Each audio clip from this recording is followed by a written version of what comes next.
Esta é a Jovem Pan News. A rede da informação. Olá, bom dia, seja muito bem-vindo ao Jornal da Manhã, segunda edição, que vai de segunda a sexta-feira, das 10 horas da manhã ao meio-dia. Nós estamos ao vivo pela rede Jovem Pan News e pelo canal do YouTube. Hoje é quinta-feira, dia 29 de agosto de 2019.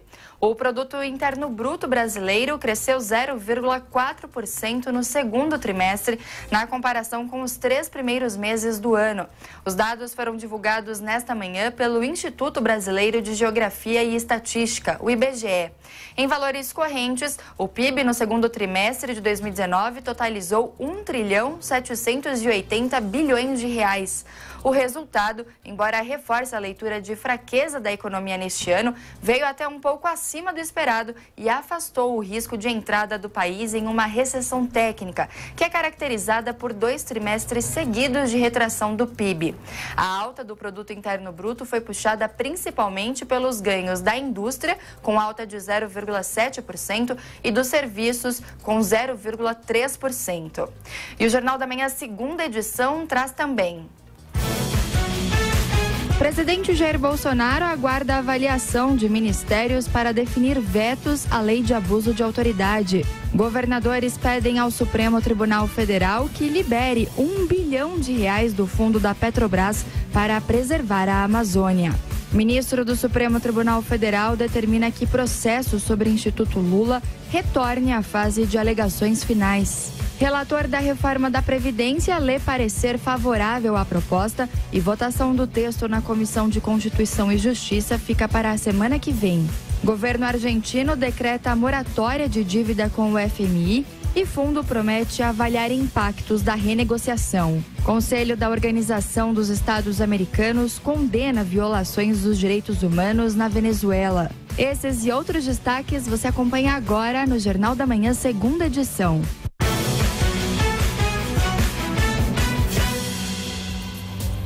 Agora são 10 horas e 5 minutos e o Congresso instalou nesta quarta-feira a Comissão Permanente de Mudanças Climáticas. Quem traz as informações de Brasília é o repórter Levi Guimarães.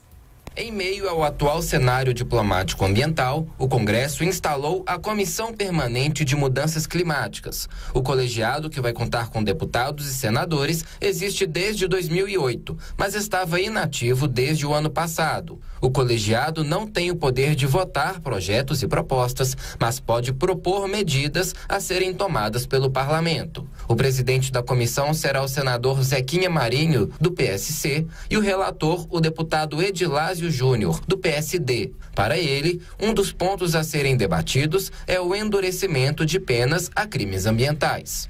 Poder produzir, mas também preservando.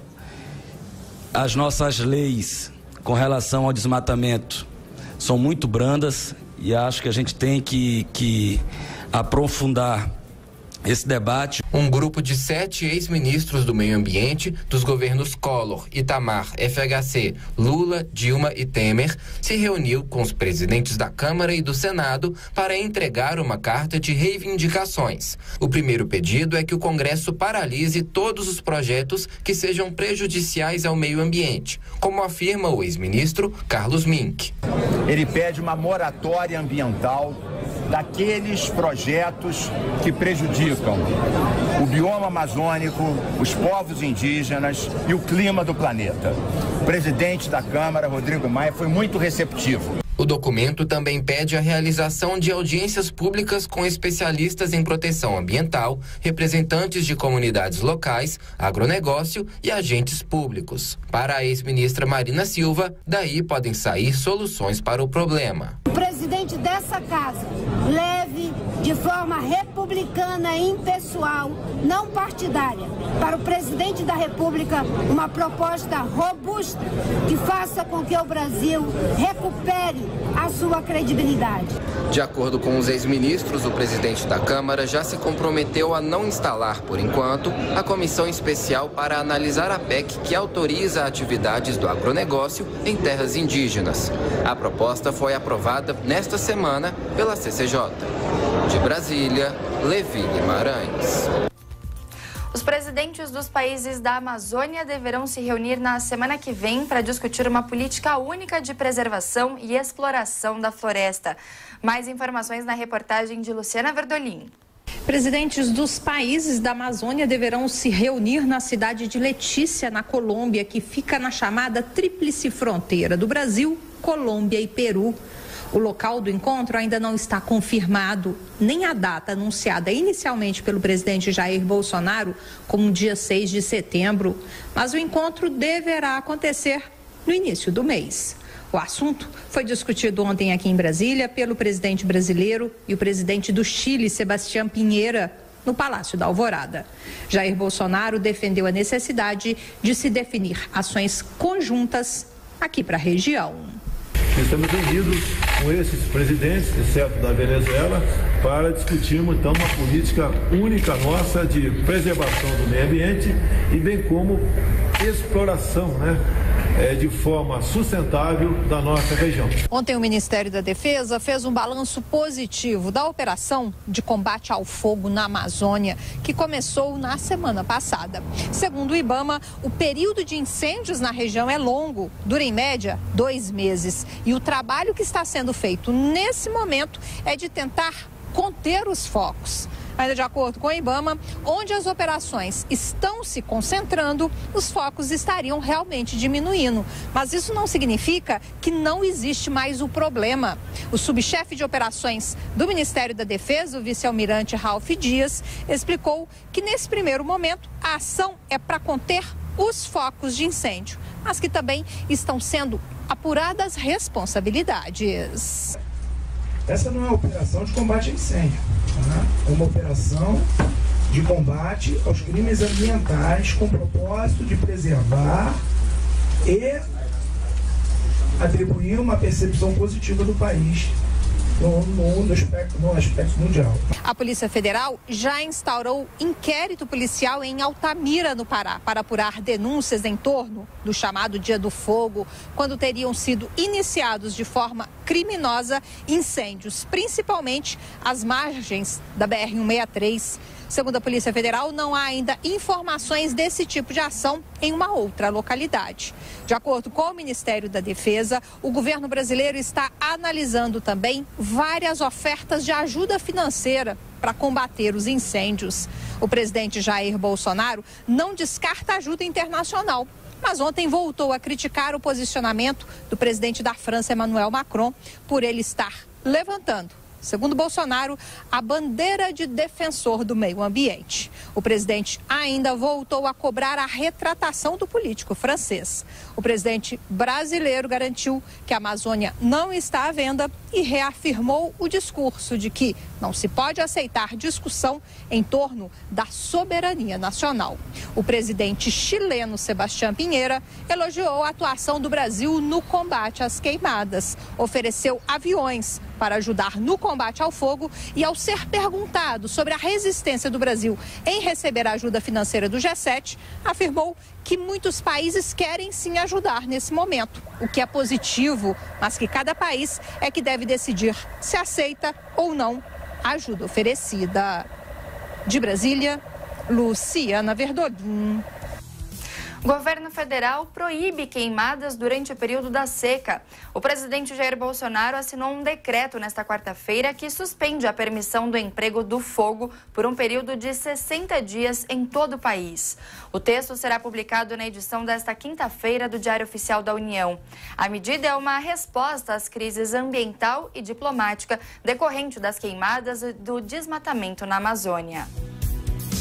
Número de focos de incêndios bate recorde no Amazonas em agosto.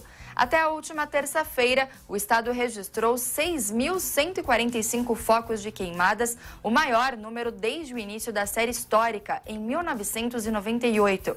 O recorde anterior era de agosto de 2005, quando foram detectados 5.981 focos ativos.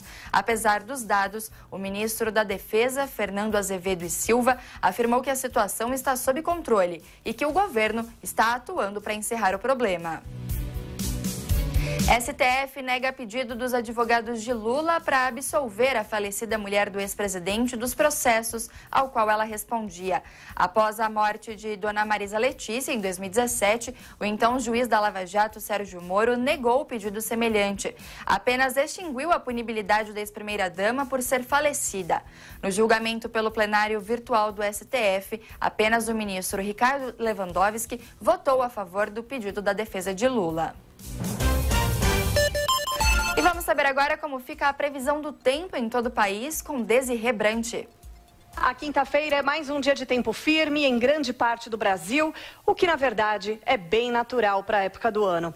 Hoje tem previsão para pancadas de chuva no extremo norte do país, ao longo da faixa leste do Nordeste, e ocorre variação de nebulosidade, dando até aquela sensação de que vai chover entre o interior de Minas Gerais, Goiás e Mato Grosso. Mas é só variação de nebulosidade. Chuva que é bom, por enquanto, nada para estas regiões. Sul do Brasil já terá as primeiras pancadas de chuva nas áreas mais próximas ao Uruguai, porque vem aí outra frente fria. Mas antes da chegada da tal frente fria, o calorão ainda está garantido. Hoje a máxima chega aos 30 graus em Porto Alegre. Cuiabá terá máxima de 37, Palmas 38, Teresina 35 graus. E na região de Aracaju, mesmo com chuva, a temperatura chega aos 30 graus.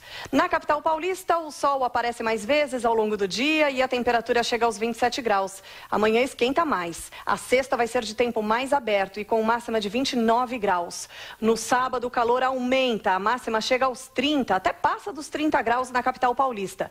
Mas atenção, porque no decorrer do domingo, o tempo muda no estado de São Paulo por causa do avanço da nova frente fria. Quer saber mais da previsão para a sua cidade e para todo o Brasil? Então acesse tempoagora.com.br. Desirê Brant da Somar Meteorologia. É com vocês nos estúdios da Jovem Pan.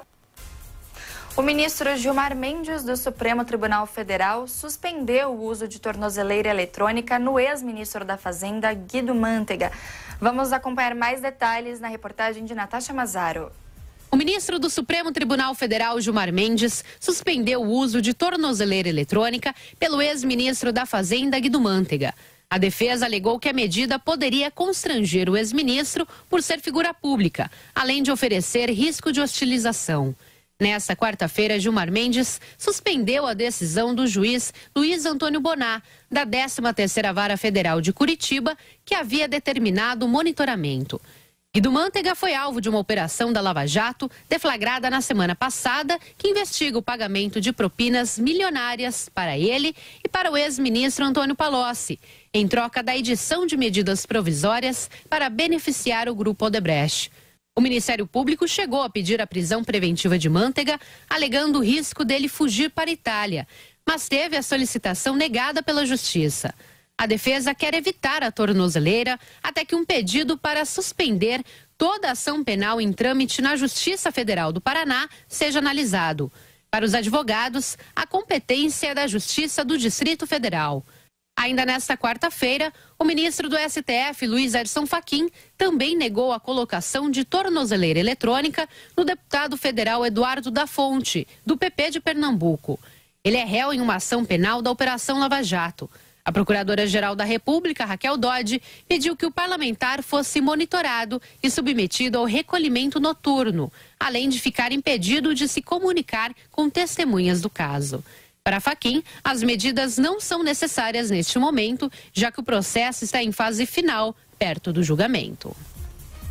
Conselho da Organização dos Estados Americanos condena violações dos direitos humanos na Venezuela. Destaque internacional de Daniel Lian. O Conselho Permanente da Organização de Estados Americanos condenou as graves violações sistemáticas dos direitos humanos na Venezuela. A decisão por esta resolução foi tomada justamente quando o líder da oposição, Juan Guaidó, reconheceu o fracasso das negociações com o governo mediadas pela Noruega e as Nações Unidas. A medida recebeu 21 votos a favor e 3 contra. Houve 7 abstenções e 3 ausências. O texto defende o acesso imediato e sem obstáculos ao território venezuelano da Comissão Interamericana de Direitos Humanos, instituição autônoma da OEA, que não visita o país desde 2002. A resolução foi aprovada por vários países: Argentina, Brasil, Canadá, Chile, Colômbia, Costa Rica, Estados Unidos, Guatemala, Paraguai e Peru. Votaram contra Nicarágua, Dominica e São Vicente e Granadinas. Alguns antigos apoiadores do regime de Caracas se abstiveram ou não compareceram. Uruguai, Granada, Antígua e Barbuda não se apresentaram para a votação. Já a abstenção foi a escolha de México, Bolívia, Trindade e Tobago, Suriname, Belize e Barbados. O secretário-geral da OEA, Luiz Almagro, disse antes do encontro que é tarde para falar de violações dos direitos humanos na Venezuela e considerou que atualmente acontecem no país crimes contra a humanidade. O representante brasileiro na reunião, embaixador Fernando Simas Magalhães, vice-presidente do Conselho Permanente da Comissão Geral, criticou a conduta do governo do país vizinho, acusando-o de cometer atrocidades contra seu próprio povo. Não se trata de uma discussão para saber se há ou não há graves violações de direitos humanos na Venezuela. Sobre esse ponto não há qualquer dúvida. A indignação vem da reconfirmação das atrocidades que o regime ilegítimo de Nicolás Maduro tem a ousadia de cometer de maneira recorrente e sistemática contra o povo venezuelano. A alta comissária das Nações Unidas para os Direitos Humanos, Michelle Bachelet, denunciou em um relatório publicado em julho que no último ano e meio, cerca de 7.000 pessoas foram assassinadas em supostos casos de resistência à autoridade. Nas negociações mediadas pela Noruega e com o apoio da ONU, as conversas não avançaram porque os delegados de Maduro exigem que os Estados Unidos retirem as sanções que agravam a crítica situação econômica do país. Os americanos, por sua vez, oferecem anistia a Nicolás Maduro se ele deixar o poder. O enviado especial para a Venezuela, no entanto, diz que o presidente não dá sinais de que vá renunciar. Congresso Nacional derruba veto e mantém pena para divulgação de notícias falsas, as chamadas fake news nas eleições. Em junho, o presidente da República, Jair Bolsonaro, vetou a Lei 13.834 de 2019, que atualiza o Código Eleitoral. No entanto, 326 deputados e 48 senadores votaram por derrubar o veto, mantendo assim a pena de 2 a 8 anos de prisão para quem divulgar notícias falsas com objetivo eleitoral. Essa punição só deve ser aplicada quando for comprovado que o acusado sabia da inocência do alvo da notícia falsa propagada. O senador Humberto Costa disse que é preciso se posicionar contra a prática criminosa de ataques à reputação de pessoas e instituições. Segundo o parlamentar do PT de Pernambuco, ou o Brasil combate de vez as fake news ou será vítima de um processo de autoritarismo nunca visto. Ou nós nos sublevamos contra essa prática criminosa da produção de notícias mentirosas, de ataques à reputação das pessoas, de ataques às instituições, ou o Brasil, muito em breve, será vítima de um processo de autoritarismo inigualável na nossa história. Humberto Costa disse ainda que quem faz o processo de destruição da reputação, sabendo que está propagando mentiras, tem que ser severamente punido. Já o deputado federal Bibo Nunes, do PSL do Rio Grande do Sul, alegou que a punição é muito alta e desproporcional ao delito. Uma pessoa pode ser ingênua ao compartilhar uma fake news, pode pegar de 2 a 8 anos de prisão. Por favor, pense um pouco. Isso está passando de todos os limites. Isso compromete a imagem da casa. Os maiores absurdos que eu vi até hoje aqui. Em junho, ao vetar a lei, Jair Bolsonaro havia argumentado que a sentença sugerida violaria o princípio da proporcionalidade entre o crime e a pena. Também nesta quarta-feira, o presidente do Congresso, Davi Alcolumbre, do DEM, anunciou a instalação de uma CPI mista para investigar a propagação de notícias falsas. Governadores pedem ao Supremo Tribunal Federal que libere R$1 bilhão do fundo da Petrobras para preservar a Amazônia. Afonso Marangoni. Governadores da Amazônia querem que R$1 bilhão do fundo da Lava Jato seja usado para a preservação da floresta. Nesta quarta-feira, os governadores do Amapá, Valdez Góes, e de Roraima, Antônio Denário, participaram de uma reunião no gabinete do ministro Alexandre de Moraes, do Supremo Tribunal Federal. Além de Moraes, que é o responsável por definir a destinação do dinheiro, também estiveram presentes autoridades como os presidentes do Senado, Davi Alcolumbre, e da Câmara, Rodrigo Maia. Valdez Góes, que também é presidente do Consórcio Interestadual de Desenvolvimento Sustentável da Amazônia Legal, explicou como o montante seria dividido. Distribuído 200 milhões para atender um descontingenciamento do Ministério do Meio Ambiente, 400 milhões para o governo federal aplicar em atividades também da Amazônia e 400 milhões diretamente para os governos dos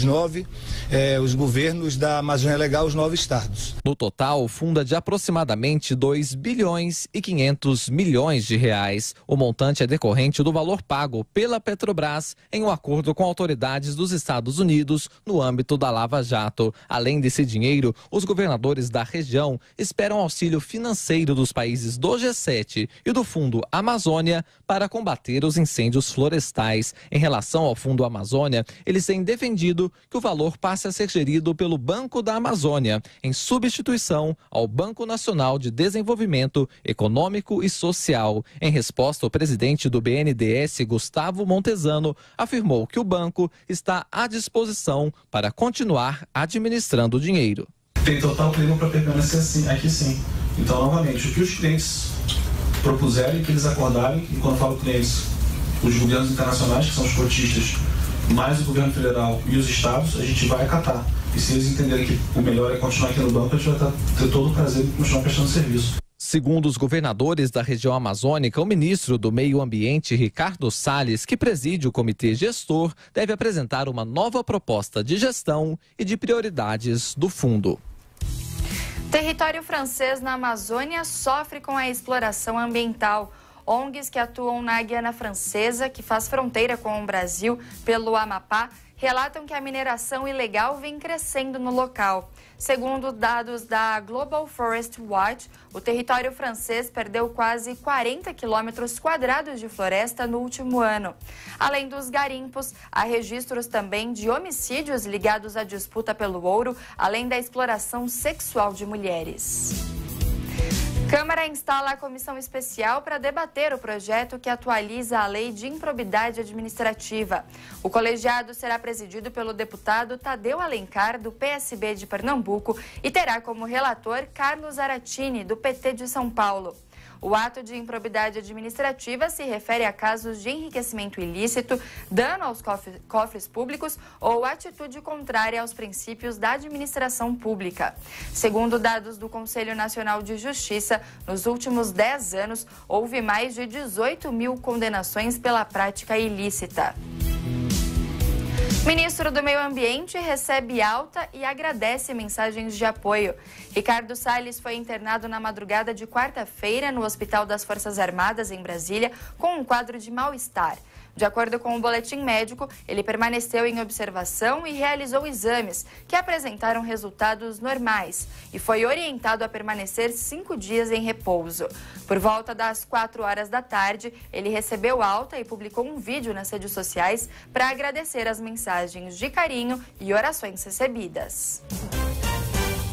Agora são 10 horas e 26 minutos e o Jornal da Manhã, segunda edição, vai para um rápido intervalo. A gente volta em instantes. Jovem Pan News. Jovem Pan. Saúde.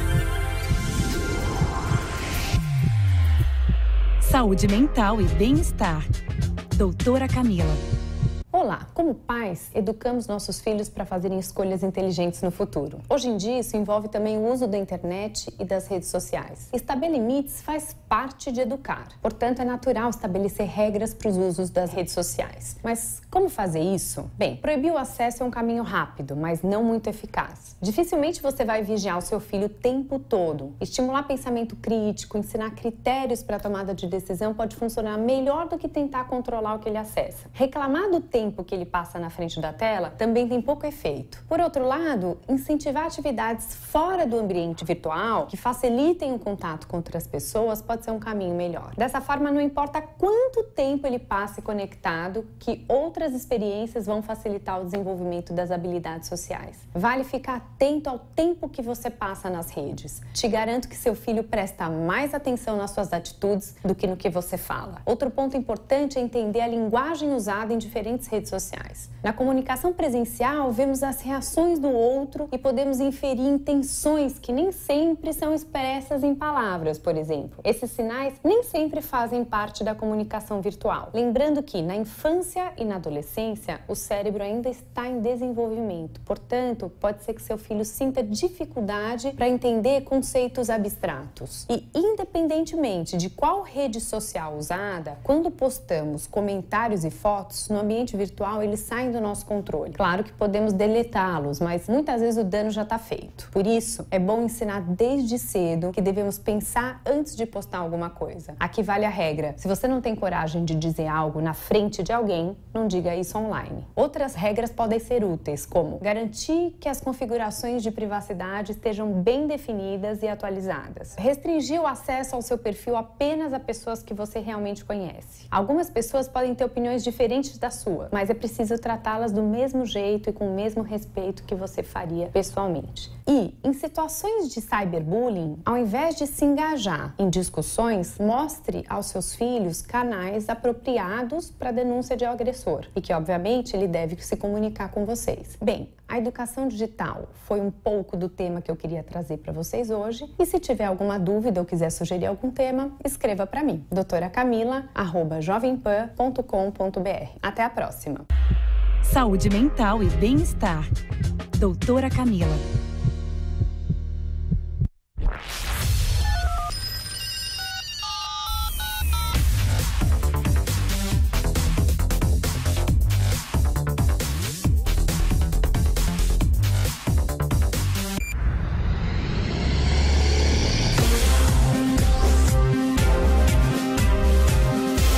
Esta é a Jovem Pan News. A rede da informação.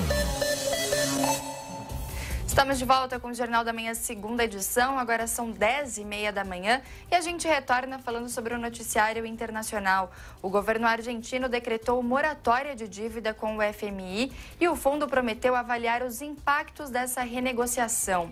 Destaque da repórter Camila Yunis.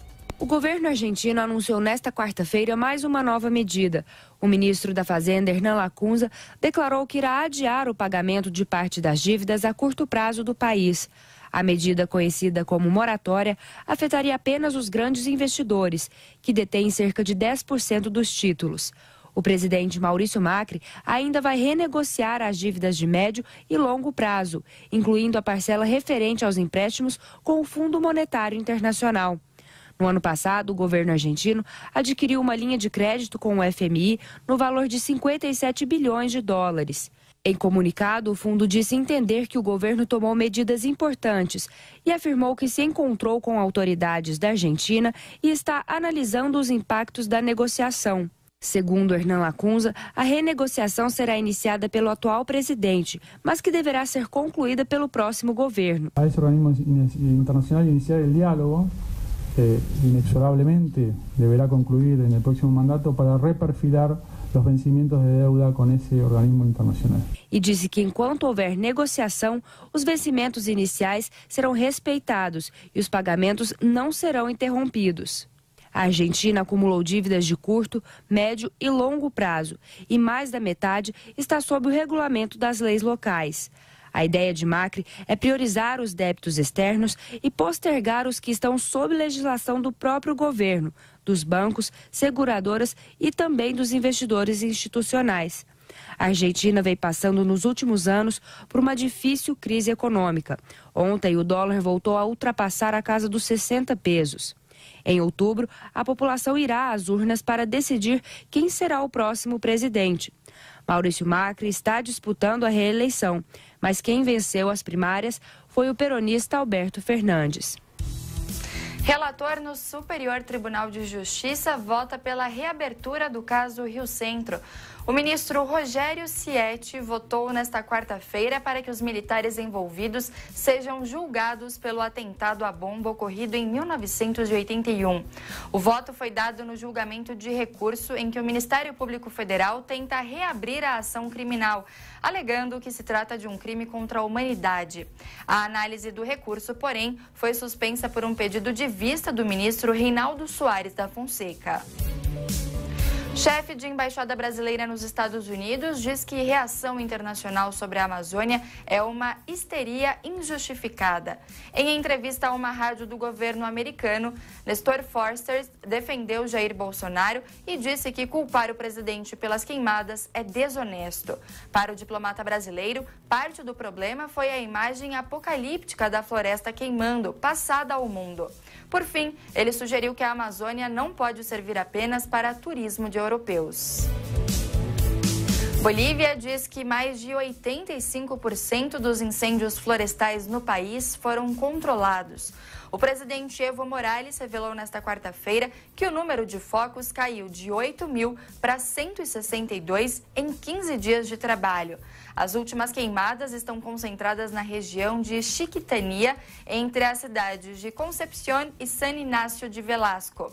Na terça-feira, o presidente boliviano visitou a área atingida e participou do combate aos incêndios florestais.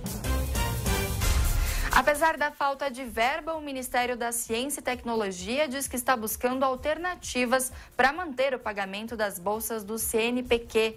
Destaque de Matheus Meirelles. A situação segue incerta quanto à garantia de bolsas de estudo e pesquisa do Conselho Nacional de Desenvolvimento Científico e Tecnológico, CNPq. O ministro da Ciência e Tecnologia, Marcos Pontes, que afirmou que tem verba para manter os benefícios apenas até sexta-feira, voltou a se reunir com o ministro da Economia, Paulo Guedes, e chegou a dizer que implorou pelos recursos. Nesta quarta-feira, durante a audiência pública na Câmara dos Deputados, o secretário executivo do Ministério da Ciência e Tecnologia, Júlio Francisco Semeghini Neto, destacou as medidas tomadas pela pasta. Não vamos cortar as bolsas agora. Vamos trabalhar para buscar os 330 milhões que nos faltam. É isso que a gente tem. Em várias reuniões com a comunidade científica, em várias na SBPC, em várias outras reuniões que o ministro teve, desde o começo, a primeira que ele teve no governo de transição, ele deixou claro isso e está trabalhando. Então nós estamos, desde o início desse governo, tomando o compromisso de que vamos cumprir o atendimento da bolsa. No entanto, chegou agora a hora de saber se nós vamos ou de onde virão esses recursos. Júlio Francisco Semeghini Neto destaca que o Conselho Nacional de Desenvolvimento Científico e Tecnológico já está fazendo um sacrifício no próprio orçamento para manter os pagamentos em dia. Já o presidente do CNPq, João Luiz Filgueiras de Azevedo, defendeu as bolsas oferecidas. Você não vai chegar lá no final de ter um produto inovador que gera riqueza para o país se você não gerar conhecimento científico, se você não fizer a pesquisa inicial. A pesquisa inicial é a base de tudo. Se nós não fizermos isso, não tem solução, tá? Não vai ter inovação, não vai ter geração de riquezas. E é lá que o CNPq atua. O CNPq é a única agência de fomento que tem estrutura para operar em escala e em todo o território nacional, com todos os atores do Sistema Nacional de Ciência, Tecnologia e Inovação. João Luiz Filgueiras de Azevedo afirma que houve contingenciamento no CNPq, mas que o déficit nas bolsas tem relação com a lei orçamentária anual. O rombo do órgão é de 330 milhões de reais, valor necessário para o pagamento das bolsas até o fim do ano. A assinatura de novos contratos já havia sido suspensa. A Prefeitura de São Paulo concluiu a primeira concessão da gestão Covas e repassou o mercado de Santo Amaro para iniciativa privada. Vamos acompanhar os detalhes na reportagem de Tiago Muniz.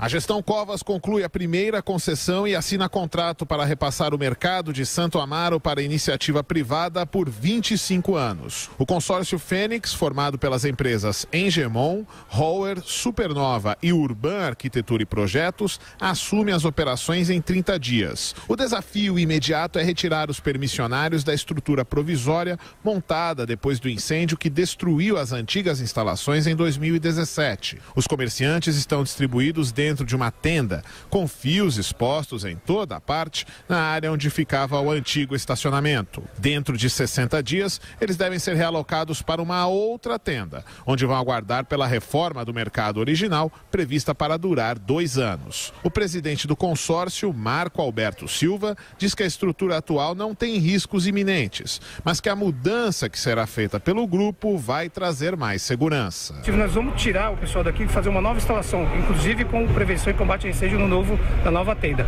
O que tem hoje aqui, nós já fizemos a avaliação, não tem risco iminente de fogo, tá? E até porque eles mesmos fazem já a manutenção atual daqui das instalações. A concessão de outros 2 mercados municipais está em andamento. A do Mercadão e a do Mercado Quinjo e Amato, ambos localizados na Rua da Cantareira, no centro. O prefeito de São Paulo, Bruno Covas, vai pedir à Câmara dos Vereadores a permissão para repassar os demais mercados da cidade à iniciativa privada. A iniciativa privada cuida bem melhor de um espaço como esse do que o poder público, porque é possível a gente ter serviços públicos prestados pela iniciativa privada, como, por exemplo, os hospitais administrados por OAS. São empresas que administram e prestam um serviço público à população. No total, a prefeitura deve receber 51 milhões de reais do consórcio, somando os valores de outorga, investimentos e pagamentos de ISS. A administração municipal espera concluir mais 2 concessões no mês que vem: a do estádio do Pacaembu e a de um pacote de 6 parques encabeçado pelo Ibirapuera. Em visita ao Rio de Janeiro, o ministro das Relações Exteriores, Ernesto Araújo, afirmou que o Brasil vai provar ao mundo que é herói ambiental. Rodrigo Viga. O Brasil vai mostrar e provar ao mundo que é herói de sustentabilidade, preservação do meio ambiente e da Amazônia, e não um vilão nesse tema. A declaração foi dada nesta quarta-feira aqui no Rio de Janeiro pelo ministro das Relações Exteriores, Ernesto Araújo. O Brasil vem sendo alvo de uma onda de críticas e cobranças internacionais por conta de focos de incêndio na Amazônia. Segundo Ernesto Araújo, há muita desinformação por trás dessas cobranças internacionais e também interesses econômicos. Ernesto Araújo chegou a dizer que há interesses econômicos que estão por trás dessas cobranças, uma vez que o Brasil está cada vez mais próximo dos Estados Unidos, fechando acordos comerciais diversos e atuando na linha de frente do comércio global. As críticas mais duras e severas vieram do presidente francês Emmanuel Macron, que chegou a chamar o presidente da República, Jair Bolsonaro, de mentiroso. Bolsonaro também foi duro e áspero na resposta a Emmanuel Macron, inclusive usando as redes sociais. Ernesto Araújo, nesta quarta-feira, em entrevista à agência de notícias Reuters, afirmou que o presidente francês foi infeliz ao ofender o presidente da República, Jair Bolsonaro. E ao ofender Bolsonaro, o presidente da França estava, na verdade, ofendendo a sociedade brasileira. Isso não ajuda, ainda mais que não há elemento nenhum para sustentar essa afirmação de que o presidente teria mentido. Então, mas eu acho que o povo brasileiro está reunido ao redor do seu chefe de Estado, no sentido de não concordar com esse tipo de tratamento, e acredito que grande parte do povo brasileiro achar que o presidente Bolsonaro reagiu da forma que precisava reagir. O ministro das Relações Exteriores do Brasil, Ernesto Araújo, teve um encontro nesta quarta-feira na Casa Firjan com empresários do estado do Rio de Janeiro. Do Rio, Rodrigo Viga. O Conselho Nacional de Justiça divulgou um balanço sobre os custos do Poder Judiciário em 2018. De Brasília, Antônio Maldonado.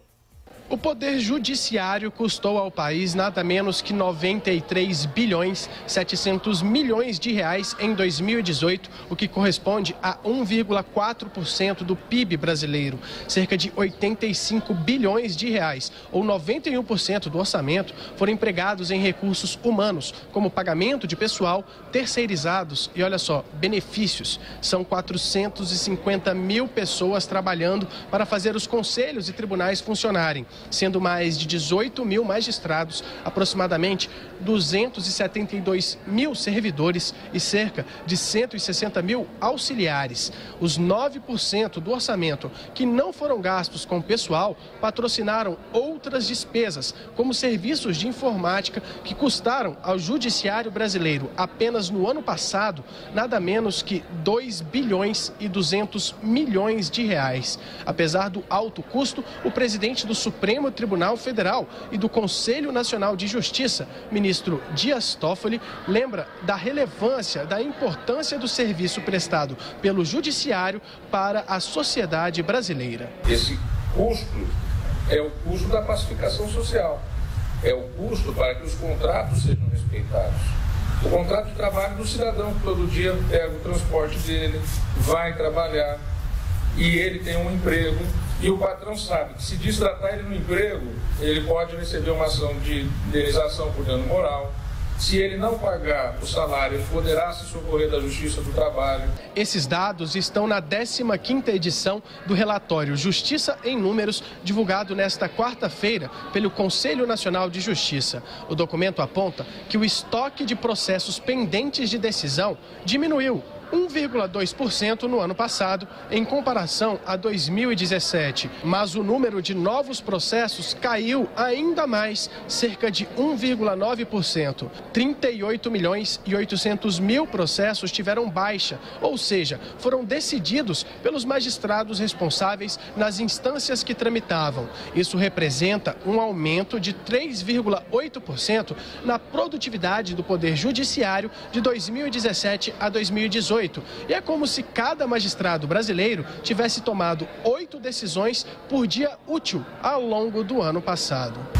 E isso, evidentemente, demonstra que os trabalhos realizados pelos tribunais, mas também o trabalho estabelecido através das metas de eficiência do Poder Judiciário, tem levado a que a prestação jurisdicional se aperfeiçoe e melhore, sem dúvida nenhuma, a eficiência, que é um princípio constitucional da celeridade para o término dos processos na Justiça. São cerca de 7 milhões e meio de processos criminais tramitando apenas na Justiça Estadual. O tempo de tramitação na fase de conhecimento desse tipo de ação é maior do que as de outros tipos em todos os ramos da Justiça. Segundo os dados do relatório, enquanto na Justiça Estadual o tempo médio de tramitação de uma ação não criminal no primeiro grau é de 2 anos e 5 meses, na esfera criminal ela sobe para 3 anos e 10 meses.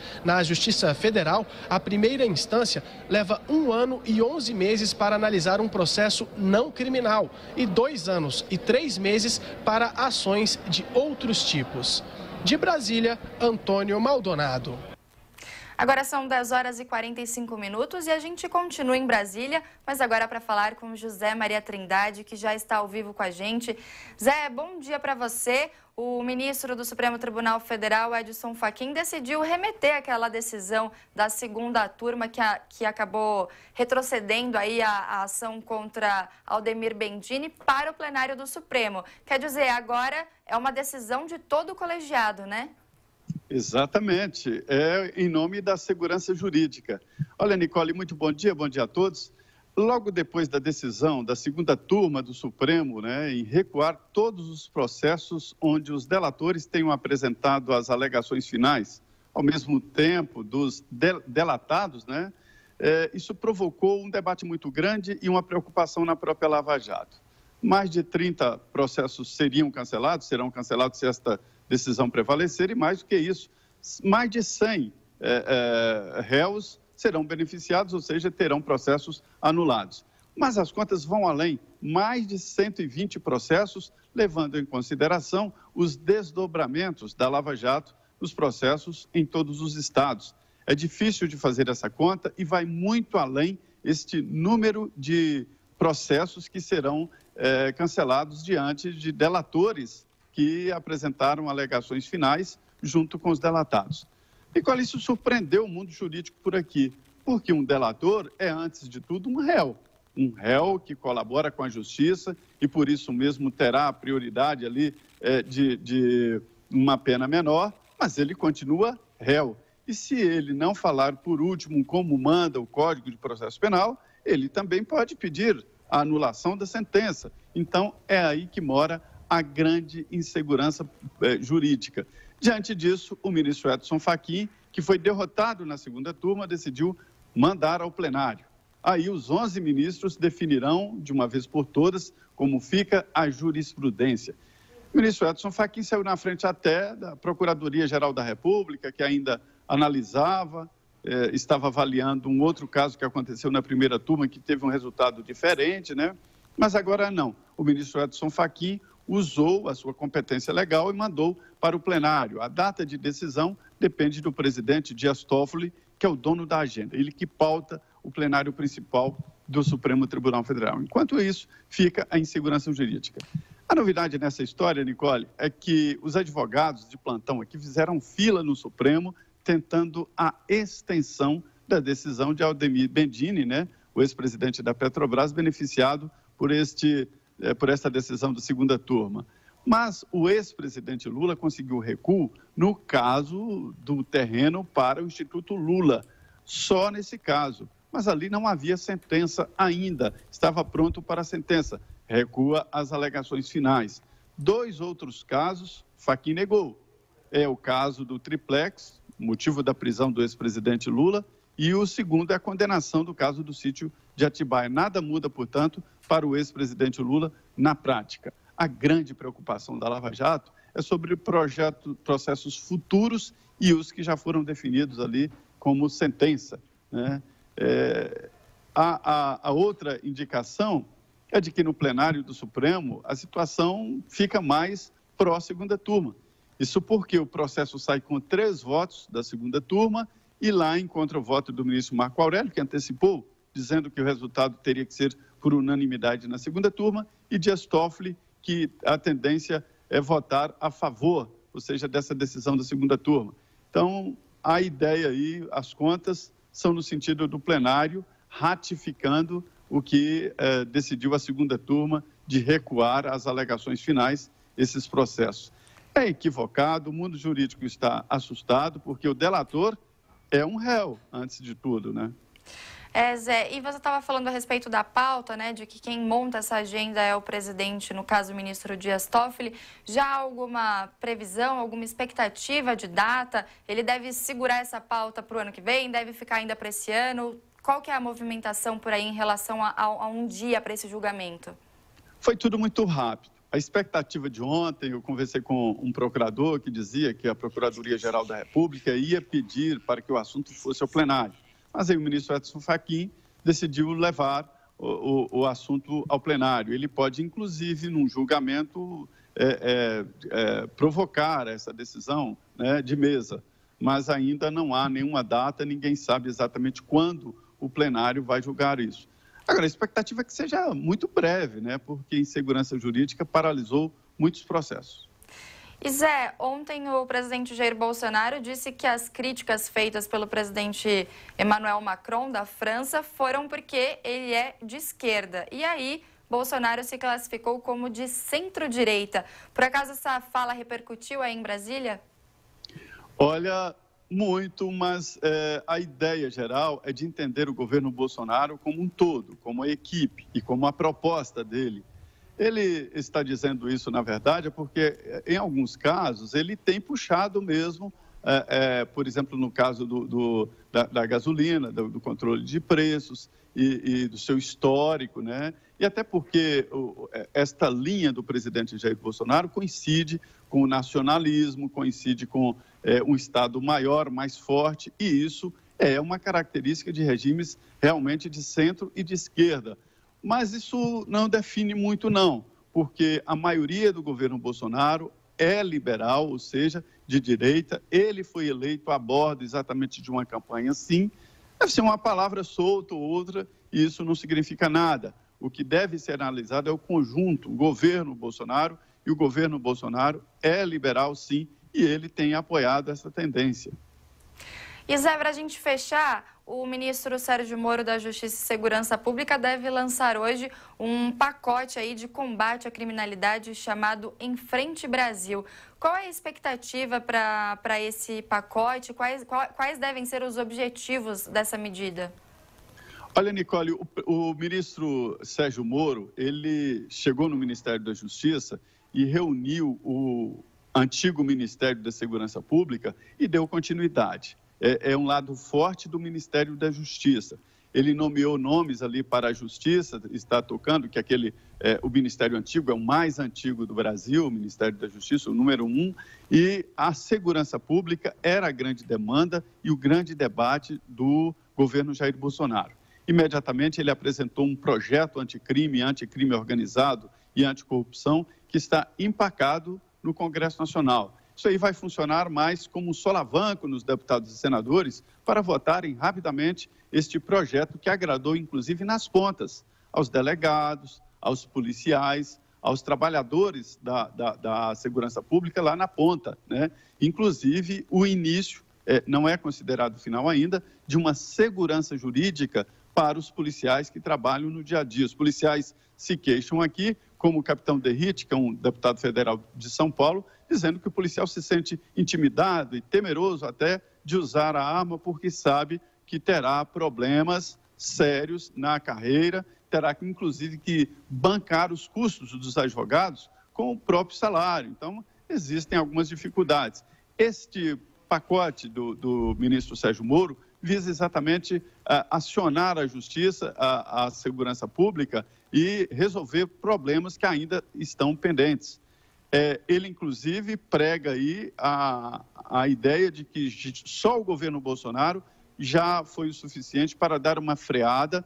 O índice de criminalidade que estava aumentando está caindo, estabilizou e está caindo, e esta é uma indicação de que o governo se preocupa muito com o lado da segurança pública. A extinção do Ministério não significa esquecer esse setor. Tá certo, Zé. Obrigada pela conversa, pelas informações. Um ótimo dia para você. Pois não, muito bom dia, Nicole, e bom dia a todos. A Comissão Especial da Previdência dos Militares promove, neste momento, um debate com o secretário especial da Previdência Social do Ministério da Economia, Rogério Marinho. Vamos acompanhar agora, então, a sessão. A solução que nós encontramos aqui contribua para a união dos militares, reforçando que nós não temos no Brasil militares de classes diferentes. Todos somos militares, ou fomos militares, ou somos militares da reserva. Mas os militares são Quem todos... fala agora é o deputado federal Major Vitor Hugo, nessa sessão, então, que trata da Previdência dos militares. Discriminação de militar de primeira classe ou de segunda classe.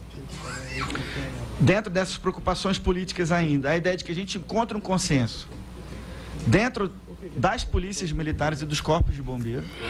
E eu falo isso porque na PEC 06, em algum momento, e nós vivemos isso nas madrugadas lá para aprovar, na comissão especial, a solução que havia sido encontrada no momento, que agradava certos grupos, até de parlamentares ligados à polícia, de repente passou a não agradar e nós vivemos momentos tensos para definir qual seria a melhor solução, e a gente pode evitar que isso aconteça agora. Envolver as várias federações ligadas também e entidades representativas ligadas às forças policiais, para que a solução também encontrada também agrade a eles, leve em consideração as suas observações e de maneira que a gente consiga envolver, seja qual for a solução, a capacidade de articulação deles para que a gente aprove mais rápido. E, mais importante do que tudo, encontrar aqui dentro dessa comissão, e se esse projeto vier a ser levado, o que nós esperamos que não aconteça, mas se vier a ser levado ao plenário, que também nós consigamos encontrar uma solução entre os deputados de origem policial, um consenso para que nós, que não somos de origem policial, possamos encampar da melhor maneira, com o maior grau de consenso. Porque, repito, na PEC 06 isso não ficou tão claro, pelo menos naquele primeiro momento. Bom, essas são as considerações políticas. As considerações jurídicas. Primeiro, a PEC 06 foi aprovada e da maneira que chegou no Senado Federal, prevendo que a União vai, por meio de uma lei ordinária, disciplinar aspectos gerais de inatividades e pensões das polícias, e das polícias militares e dos corpos de bombeiros. Mas hoje, nesse momento, isso é um risco jurídico, a Constituição não prevê que isso seja feito por lei ordinária, nesses moldes. Então, talvez isso tem que ser algo a ser avaliado por esse colegiado, inclusive por quem defende a ideia da inclusão da emenda, para que não gere um risco jurídico para vocês próprios e para as próprias corporações policiais. Porque isso envolve a questão federativa, né, a questão da iniciativa, a questão da divisão entre a União e os estados, que são autônomos entre si, e também envolve a questão dos gastos, porque as nossas decisões aqui vão impactar os cofres de unidades federativas autônomas diferentes da União. Então, isso tem que ser levado em consideração para que isso não se reverta em risco jurídico para as próprias corporações.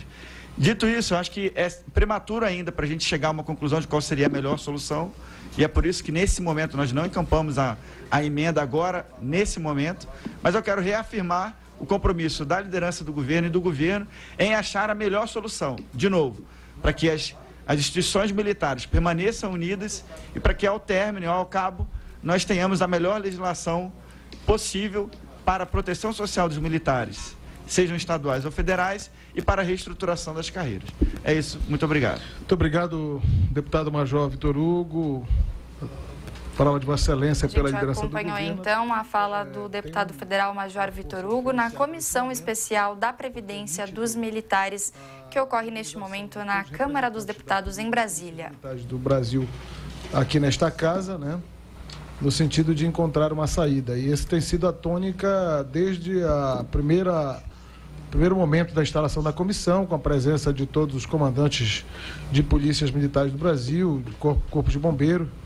E hoje... Quem fala agora é o deputado José Priante, do MDB do Pará. O governo, através da vossa fala, Vossa Excelência traz a esta comissão a sensibilidade do governo e duas alternativas. Ou a apresentação de um projeto de lei, né, especificamente para tratar a questão relativa às polícias militares, ou que nós possamos ter a capacidade de, dentro da juridicidade, constitucionalidade, todos os aspectos que devem regir a técnica legislativa, incluirmos neste projeto sem prejuízo algum, sem alcançar e sem ter qualquer prejuízo ao projeto muito bem elaborado e acabado das Forças Armadas. Então, são duas alternativas que entendo que, pela palavra do líder... Presidente, eu preciso dialogar com o líder. Só um minuto. Ok, só um minuto. Respondem às expectativas de todas a representatividade das polícias militares.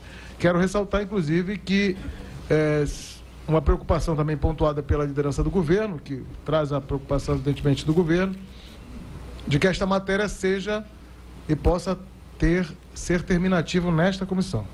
E aí poderia, em um determinado momento, partirmos para um acordo que as lideranças partidárias comprometessem, né, de que pudéssemos terminar aqui na comissão. Com isso, se o parêntese temporal for um dos obstáculos a ser, vamos dizer assim, superado, nós teríamos a capacidade política de amadurecermos esse caminho e construirmos esta solução, tá certo? Presidente, não, se eu tivesse falado antes de mim, é porque a fala do líder tem um peso de posicionamento. Compreendo. Permita só dialogar com ele 30 segundinhos. Não, eu gostaria de dar um outro encaminhamento, subtenente. Porque a fala do líder do governo tem um peso grande. Nós respeitamos esse peso. Eu estou tentando resumir a fala do líder do governo. Não, mas é porque eu queria ponderar a fala dele. Muito obrigado. Primeiro, o Major Vitor Hugo, como líder do governo, tem sido extremamente transparente e responsável conosco, e eu sou testemunha disso de centenas de vezes que ele nos procurou para debater isso.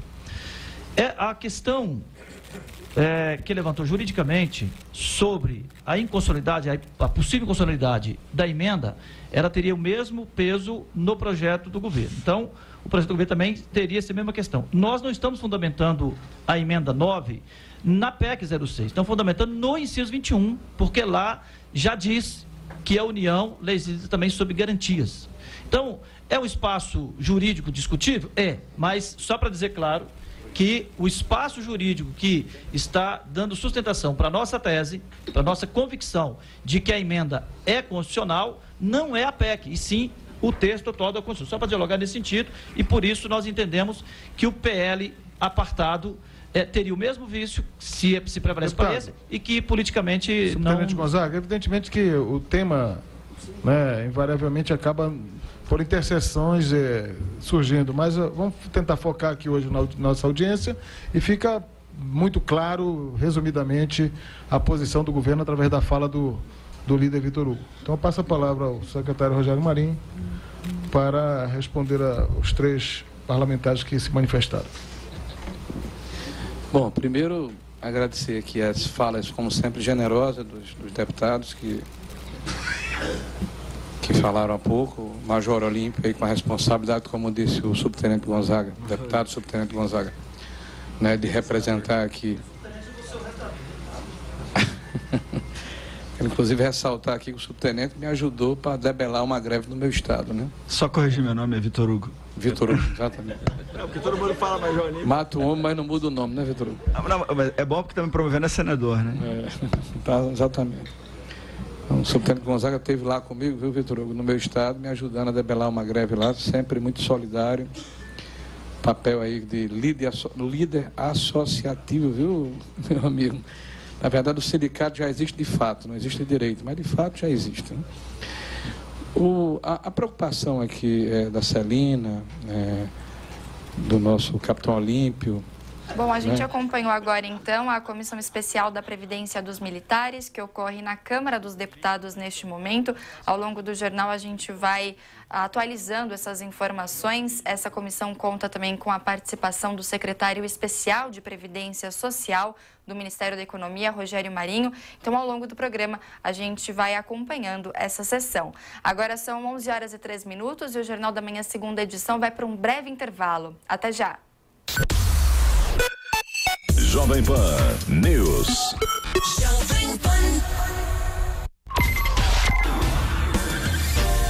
Saúde. Alimentação e saúde. Dr. Filipo.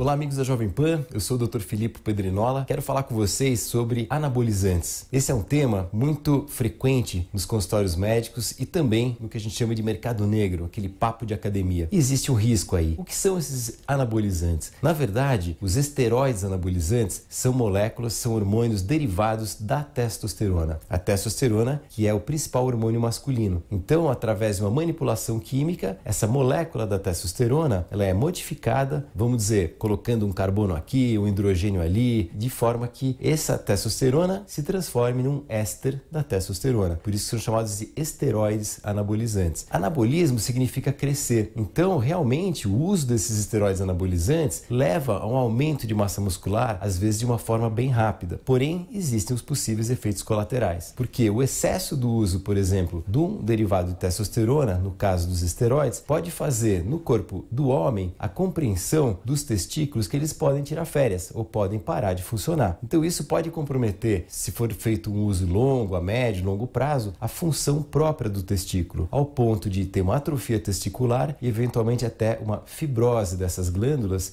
fazendo com que a pessoa, muitas vezes jovem, se torne estéril. Além dessa complicação, existe um aumento da incidência de, por exemplo, câncer no fígado, aumento dos níveis de colesterol, piora das características bioquímicas do sangue, aumentando riscos de doenças cardiovasculares em pessoas jovens. Já nas mulheres, que também utilizam muitas vezes em academia esses esteroides anabolizantes, existem alguns efeitos colaterais possíveis bastante incômodos, como por exemplo, alteração de voz, hipertrofia de clítoris. E é importante ressaltar que esses efeitos colaterais não voltam nem com a suspensão, na maioria dos casos, desses medicamentos. E o pior de tudo é o mercado paralelo, ou seja, aquele que a pessoa consegue por baixo do pano, né? Então acaba comprando esteroides anabolizantes injetáveis ou por via oral ou por cremes que muitas vezes não se sabe qual é a origem. E a gente sabe, através de estudos que foram publicados, que muitos desses esteroides vendidos no mercado paralelo têm nada, é só óleo mineral, ou às vezes 5, 6, 10 vezes mais esteroide do que tem ali no rótulo. Então muito cuidado com isso, é importante nunca se automedicar e em caso de estar fazendo uso de alguma dessas substâncias, procurar o seu médico para fazer alguns exames laboratoriais e verificar como anda a sua saúde, ok? É importante ter um físico bom, ter uma estética boa, mas a saúde em primeiro lugar. Um abraço para você.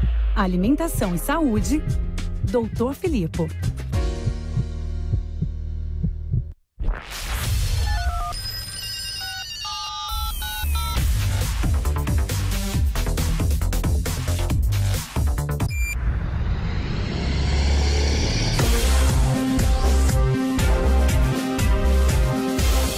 Esta é a Jovem Pan News.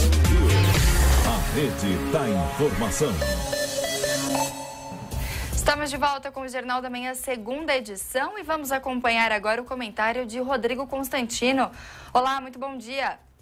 Bom dia. A dívida pública federal do Brasil cresceu 0,38% em julho sobre junho, praticamente chegando a 4 trilhões de reais, mostrou o relatório divulgado pelo Tesouro Nacional nesta quarta. O professor Ricardo Bergamini pontuou o enorme estoque da dívida em poder do Banco Central, que normalmente é ignorado pela mídia toda.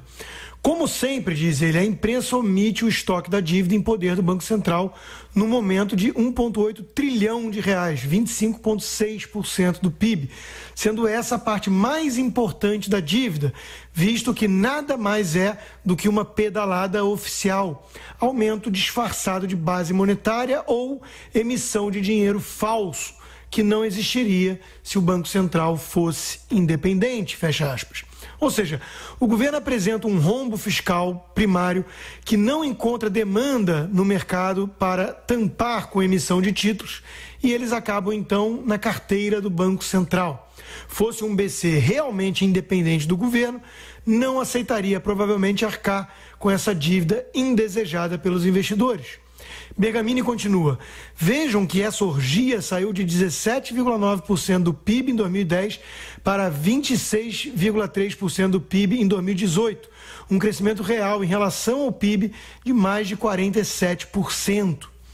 O nível de endividamento público no Brasil chegou de fato a patamares absurdos para um país emergente, e isso denota uma grande fragilidade para casos de crises internacionais. Durante uma fase de bonança, baixo custo de capital no mundo, empolgação, os investidores podem ignorar esse quadro assustador, apostando na melhora do filme à frente. Mas quando o mau humor se instala, como pode acontecer em breve com a guerra comercial escalando entre Estados Unidos e China e gerando uma tensão enorme no mundo, aí os investidores vão se lembrar desse cenário insustentável. Não por acaso, no comecinho disso, já vimos o dólar aí encostar em R$ 4,20, e isso só com espirros lá fora. Daí a extrema urgência de se aprovar reformas estruturais para valer, cortando gastos públicos e desburocratizando nossa economia. A hipertrofia estatal é o grande câncer do nosso país, drenando recursos que seriam infinitamente melhor aproveitados pelos próprios indivíduos ou empresas. O peso desse endividamento paira como uma enorme espada sobre nossas cabeças. E não há nada fácil para sair disso, não existe saída milagrosa. É preciso cortar na carne, reduzir drasticamente o tamanho do Estado e abrir e desburocratizar a economia. Passos que o governo Bolsonaro vem dando na direção correta, mas muito aquém do necessário. A situação é grave. Autoridades confirmam áreas desmatadas e garimpos ilegais na terra indígena Trincheira Bacajá, no Pará. Após o Ministério Público Federal cobrar proteção aos índios Xikrin, militares e agentes da Polícia Federal e do IBAMA sobrevoaram o território nesta quarta-feira. Eles encontraram áreas desmatadas, invasões com lotes e casas e até garimpos ilegais. No fim de semana, os Xikrins expulsaram um grupo de grileiros da terra indígena localizada entre os municípios de Altamira, Anapu e São Félix do Xingu, no Pará. Comissão de Valores Mobiliários vai pedir ao Ministério Público Federal que investigue empresa que promete rendimentos exagerados. Alega que o investimento Bitcoin promete retorno diário de 1 a 2% ao longo de um período de 300 dias. Para a CVM, também conhecida como xerife do mercado de capitais, a oferta contém indícios de fraude. Ela acrescenta características tópicas de pirâmide financeira, segundo a comissão. Montadoras japonesas Toyota e Suzuki anunciam uma aliança para atuação conjunta em novos segmentos, como o desenvolvimento de carros autônomos. Já existe uma parceria entre as duas marcas desde 2016. O mercado entende que se trata de um novo passo para a fusão das duas fabricantes. A fusão tem sido uma solução das montadoras para enfrentar os desafios do mercado.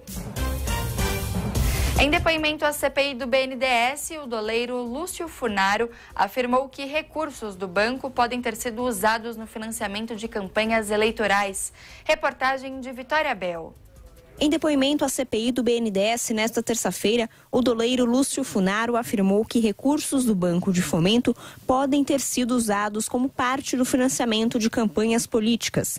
Apontado como suposto operador de propinas e acusado de desvios na Caixa Econômica Federal e em fundos de pensão, Lúcio Funaro fez delação premiada na Operação Lava Jato e cumpre pena em regime semiaberto em Brasília.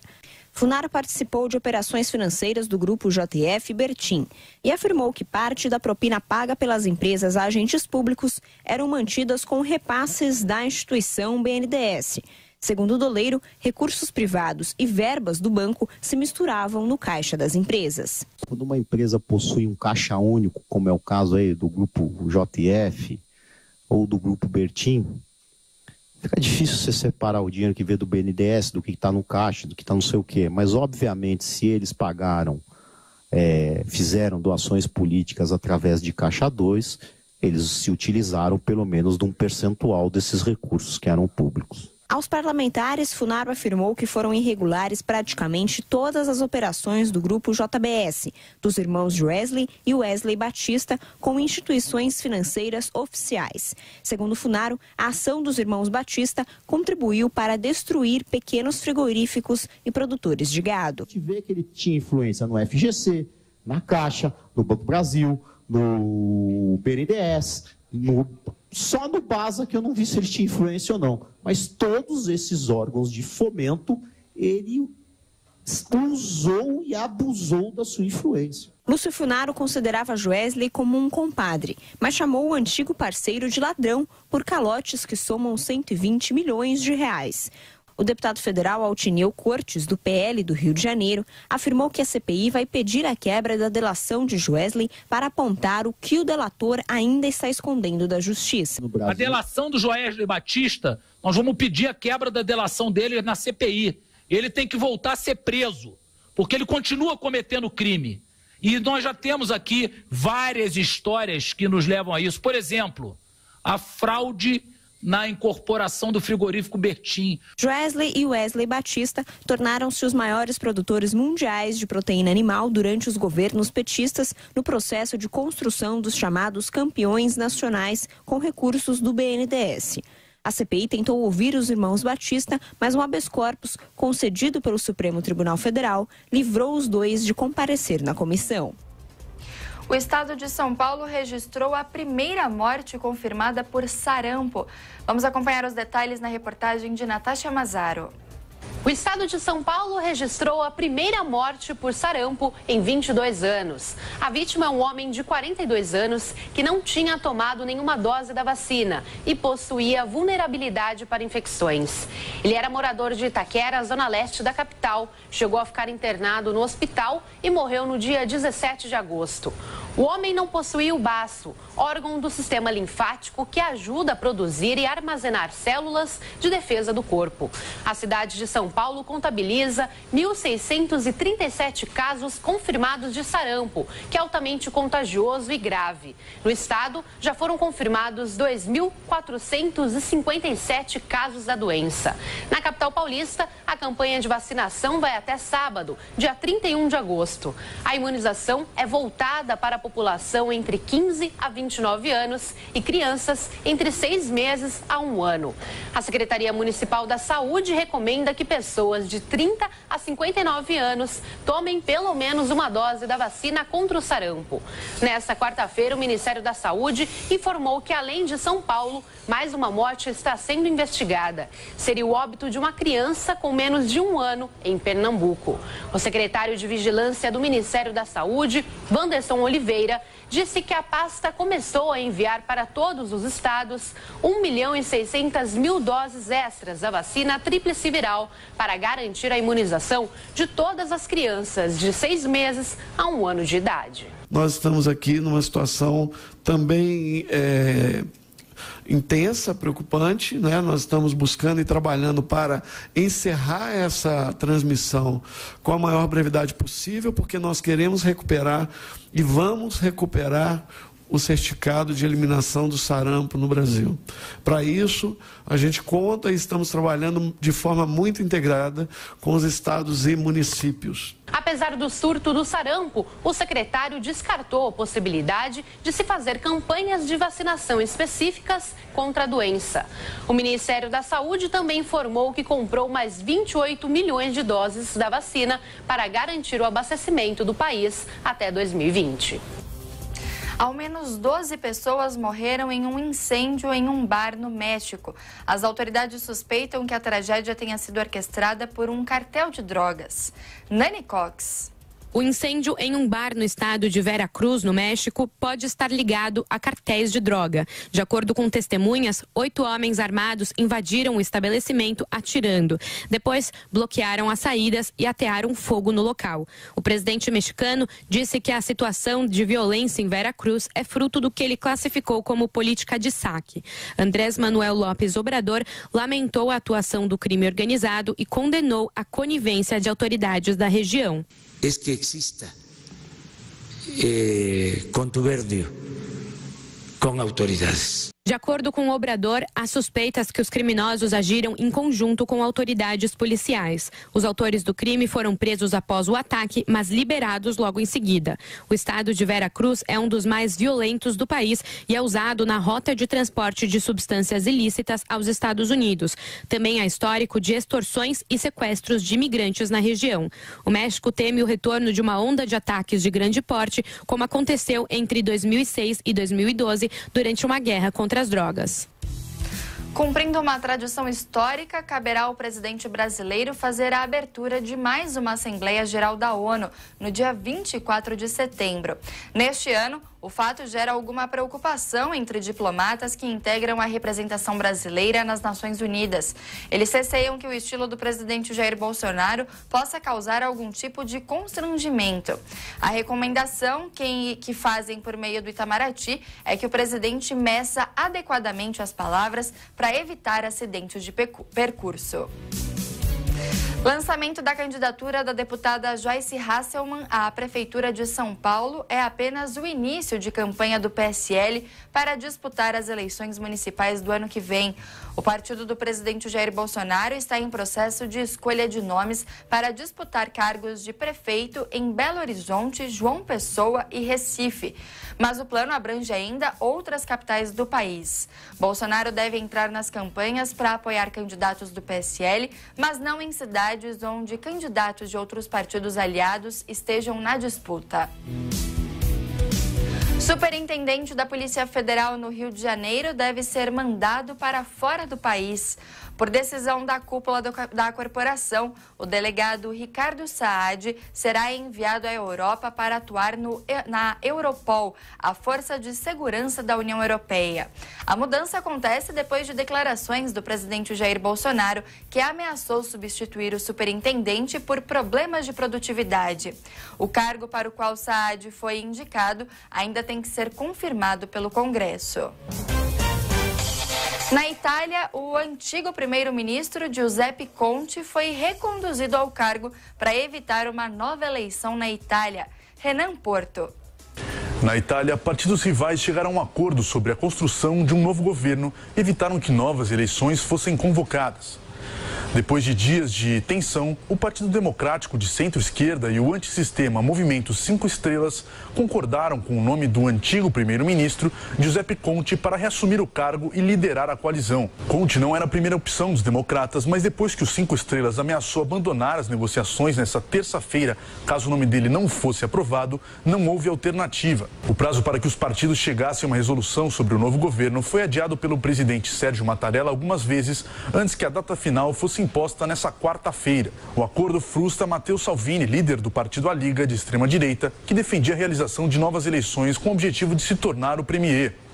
Ele foi responsável por articular a dissolução da coalizão entre seu partido, a Liga, e o Movimento 5 Estrelas, o que obrigou o então primeiro-ministro Giuseppe Conte a renunciar ao cargo para evitar uma nova disputa eleitoral. Nessa terça-feira, Salvini afirmou que o acordo entre os partidos vai contra a vontade popular, que só poderia ser medida por meio de eleições. Dignità vorrebbe che ci fossero le elezioni. Os democratas temiam não só a extrema-direita de Salvini, mas também o líder do próprio Movimento 5 Estrelas, Luigi Di Maio. O representante do Partido Democrático, Nicola Zingaretti, afirmou que o acordo é uma maneira de acabar com o rancor em relação aos rivais dos 5 Estrelas e uma tentativa de vencer o medo com a esperança. O presidente italiano Sergio Mattarella, que permitiu as negociações entre os partidos, convidou Giuseppe Conte para um encontro nesta quinta-feira para conversar sobre o novo governo. E vamos agora ao Rio de Janeiro conversar ao vivo com Rodrigo Viga. Oi, Viga, bom dia para você. Tudo bem, Nicole? Como é que você está? Tudo tranquilo ou não? Tudo bem, e por aí com esse sol? Melhorou, né? É bom para tirar o mofo, viu, Nicole? Porque foram dias de chuva, de tempo fechado aqui do Rio de Janeiro. A perspectiva é que hoje o termômetro suba para 30 graus, mas até agora ainda não chegou lá. Aqui na minha frente tem um termômetro que eu chamo de político, né? Porque às vezes esses termômetros de rua são difíceis da gente acreditar. Ele está marcando 27 graus. Nicole, ouvinte internado da Jovem, você vai lembrar que no ano passado um homem estava dirigindo um veículo na orla de Copacabana, perdeu o controle do carro, subiu na calçada e acabou matando 2 pessoas, um turista australiano e um bebê. Você lembra desse caso, minha cara Nicole? Lembro sim, Viga. Todo mundo ficou até assustado, né? Achando que fosse algum ataque, alguma coisa um pouco mais... Algum atentado. Orquestrada, né? Exatamente. Ao todo, 18 pessoas foram atropeladas. Entre elas, essas 2 vítimas, um bebê e um australiano. Minha cara Nicole, ouvintes internautas da Jovem Pan, Antônio Anaquim, o atropelador, está sendo condenado pela Justiça do Rio de Janeiro a 1 ano e meio de prisão em regime aberto, mas essa condenação vai ser transformada em serviços sociais e em serviços comunitários. Agora, ele está sendo condenado, em princípio,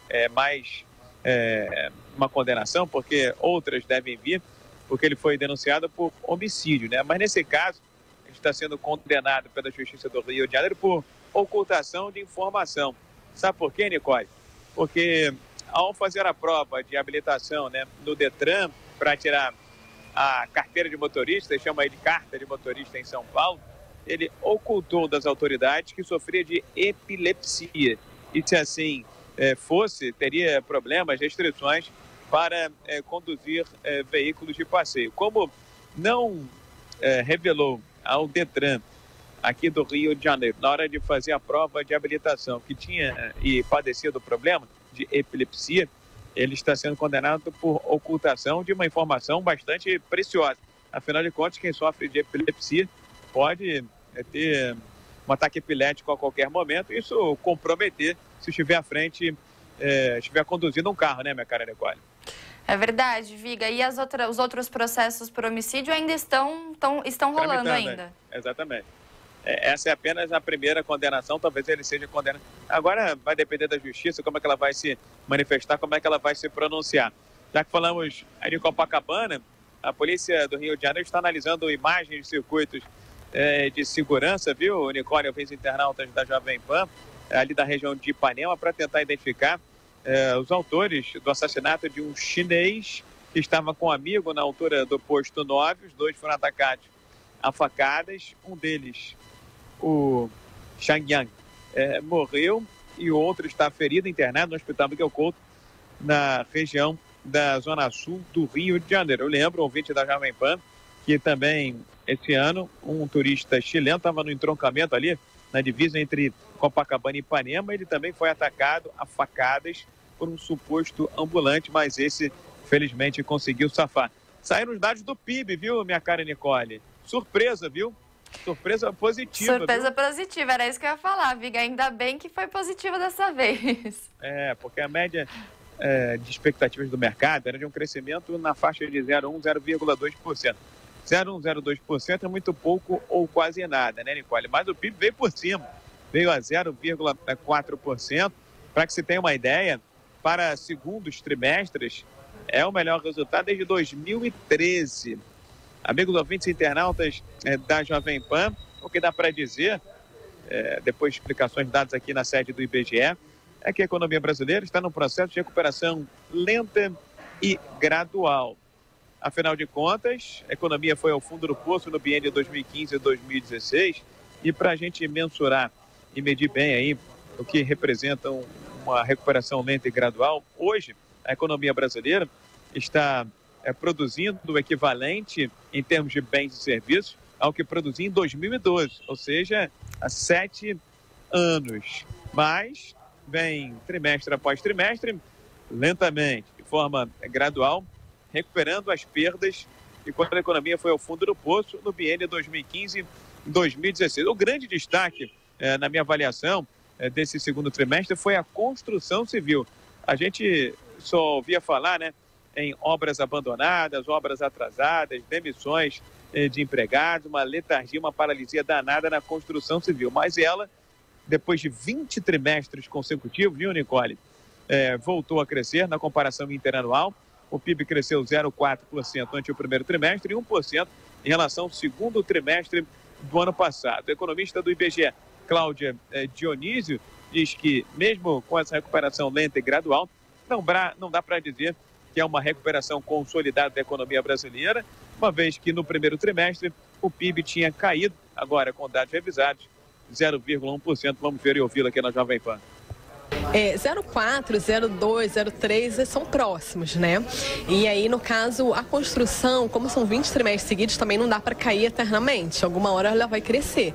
E nesse segundo trimestre, a gente viu que teve uma certa contratação. Aumentou a população ocupada na construção civil, aumentou a produção de insumos típicos da construção. Então, assim, é um setor que aparentemente, nesse trimestre, ele veio com dados positivos. O que a gente tem que ver se daqui para frente isso vai se manter, tá? Agora, essa parte da construção que puxou mais, foi mais a parte privada, tá? Tanto aí residencial, comercial, não foi a parte da infraestrutura. É essa parte que está ainda puxando esse número.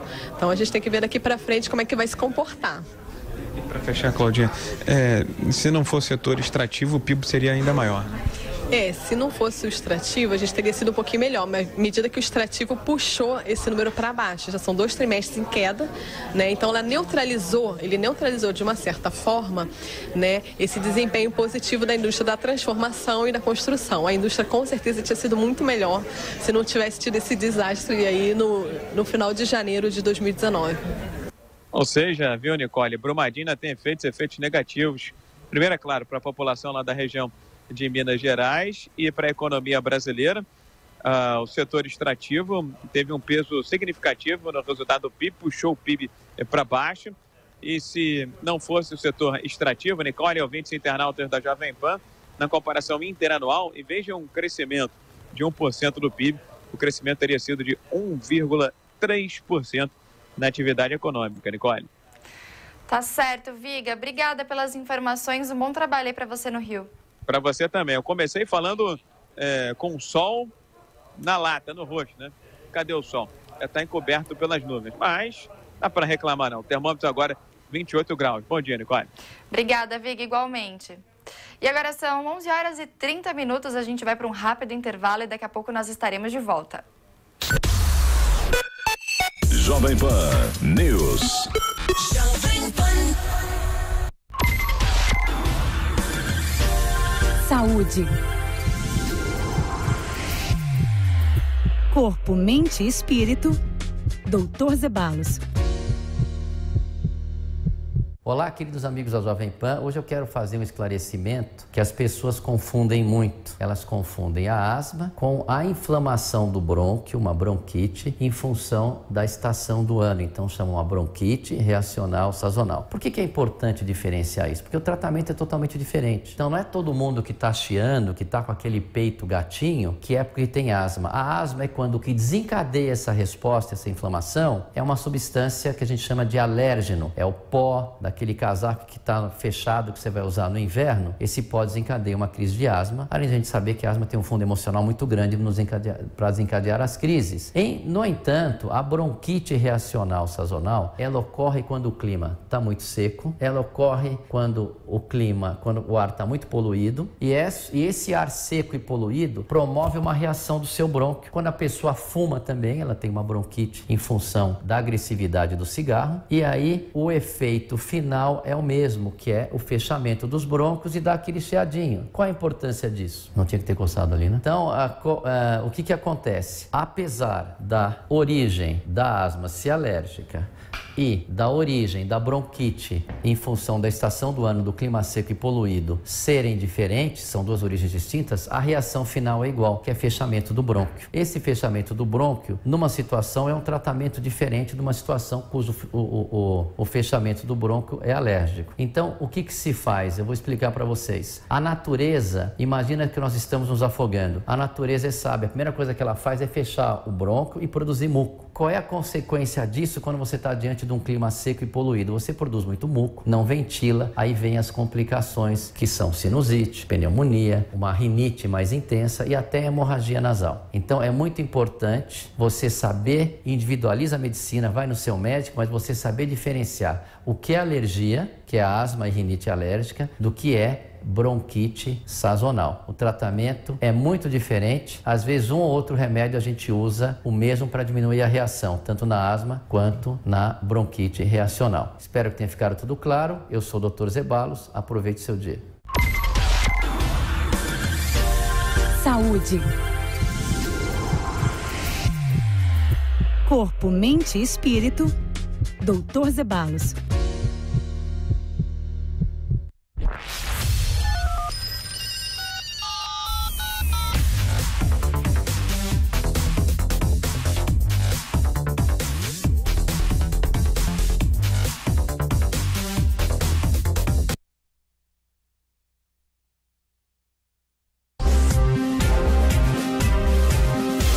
Esta é a Jovem Pan News.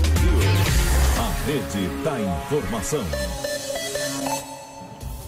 Olá, muito bom dia, seja muito bem-vindo ao Jornal da Manhã da segunda edição. Para você que chega agora, nós estamos no ar de segunda a sexta-feira, das 10 horas da manhã até o meio-dia. Ao vivo sempre no canal do YouTube Jovem Pan News e no AM para todo o Brasil e para São Paulo também. Agora são 11 horas e 33 minutos. Vamos às principais notícias da manhã desta quinta-feira com o nosso Top 10. Decreto. Governo federal decide proibir queimadas em todo o país no período da seca. Aldemir Bendini. Supremo Tribunal Federal estuda reexaminar decisão que anulou sentença de Sérgio Moro e beneficia réus da Lava Jato. Foco na Amazônia. Governador de São Paulo, João Dória, afirma que incerteza sobre meio ambiente no país já preocupa o investidor europeu. Liminar para a manteiga. Ministro do STF, Gilmar Mendes, suspende colocação de tornozeleira eletrônica em Guido Manteiga. Economia. Índice que corrige o aluguel tem deflação de 0,67% no mês de agosto. Sustentabilidade. Empresa americana dona da Timberland, Vans e Kipling confirma a suspensão de compra de couro do Brasil até que seja confirmado que material não causa dano ambiental ao país.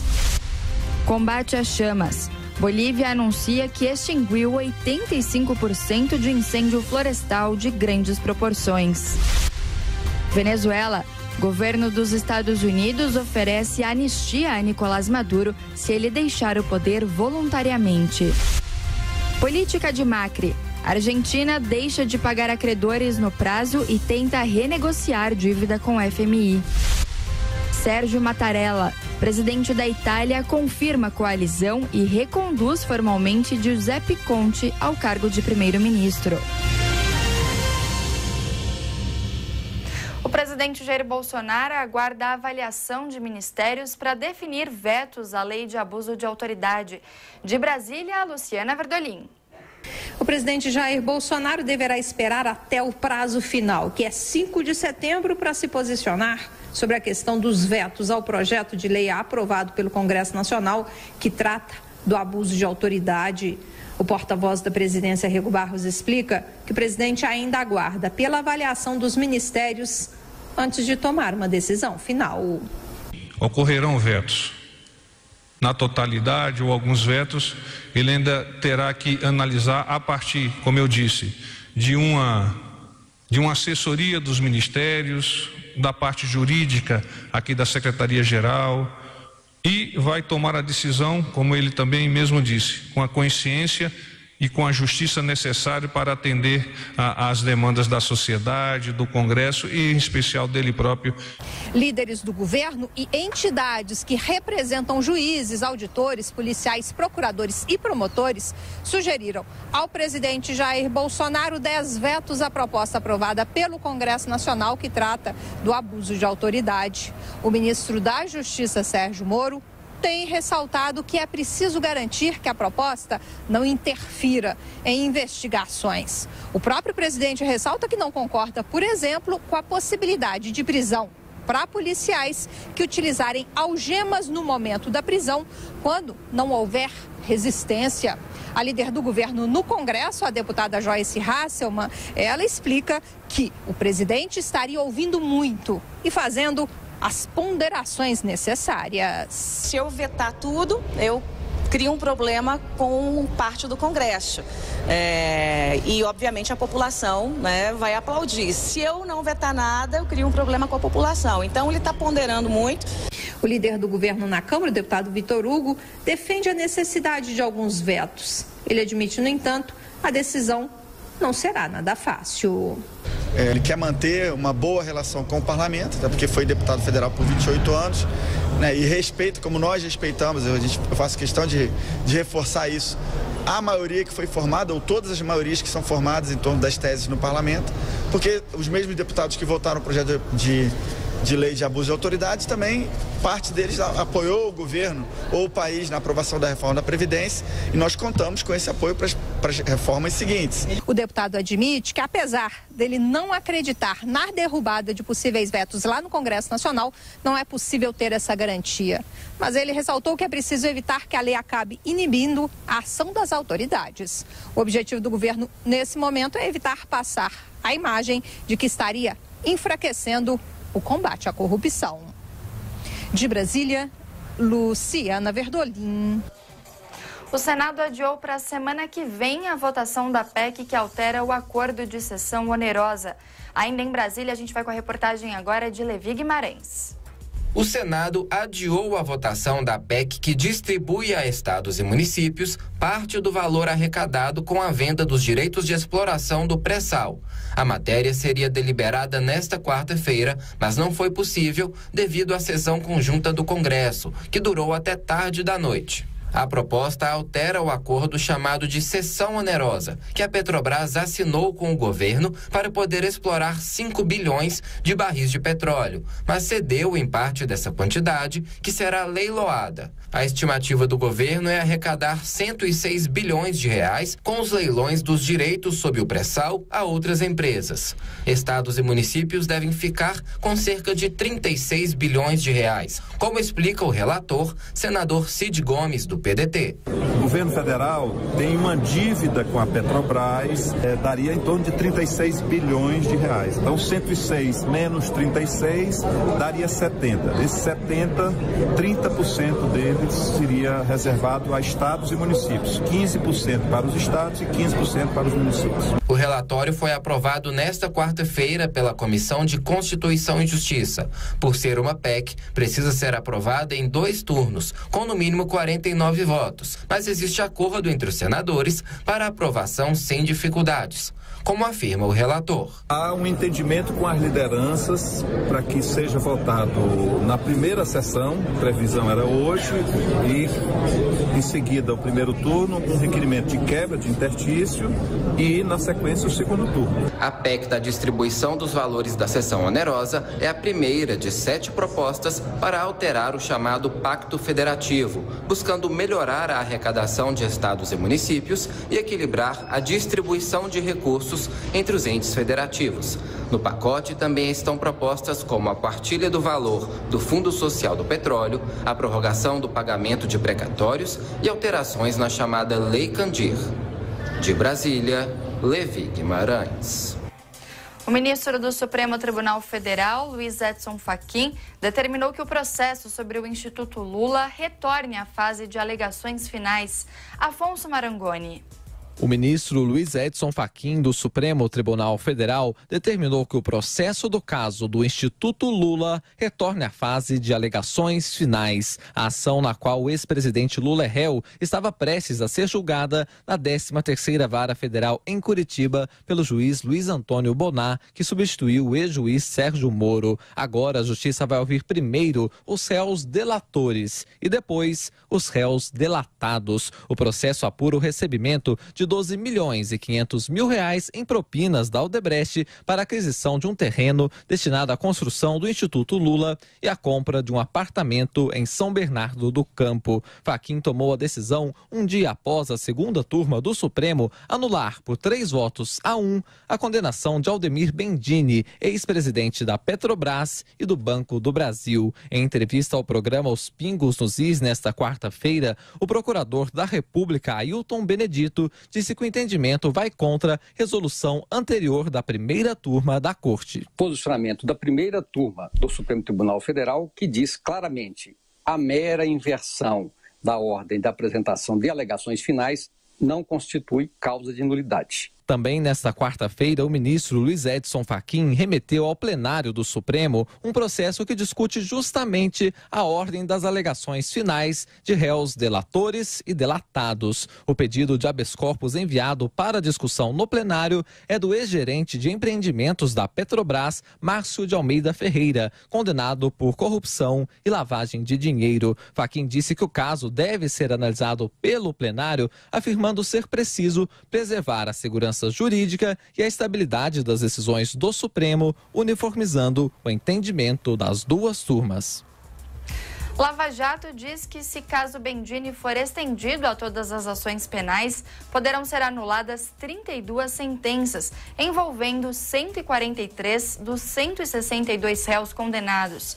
Isso se aplicaria nas ações em que houve prazo comum para a apresentação de alegações finais de réus, colaboradores e delatados. A Força Tarefa analisa agora quantos seriam beneficiados se a mudança valer apenas para os réus que pediram para apresentar alegações finais após os colaboradores.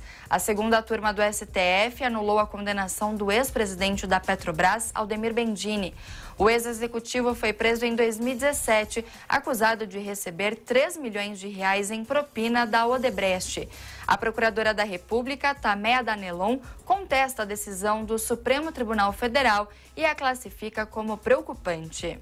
No âmbito da Operação Lava Jato, grande parte dos processos se basearam em colaborações e nas provas trazidas. Então, esperamos que essa decisão seja revertida pelo STF para que outras sentenças condenatórias não sejam anuladas. A Procuradora da República, Taméa Danelon, teme a possibilidade de soltura de réus e a prescrição de crimes.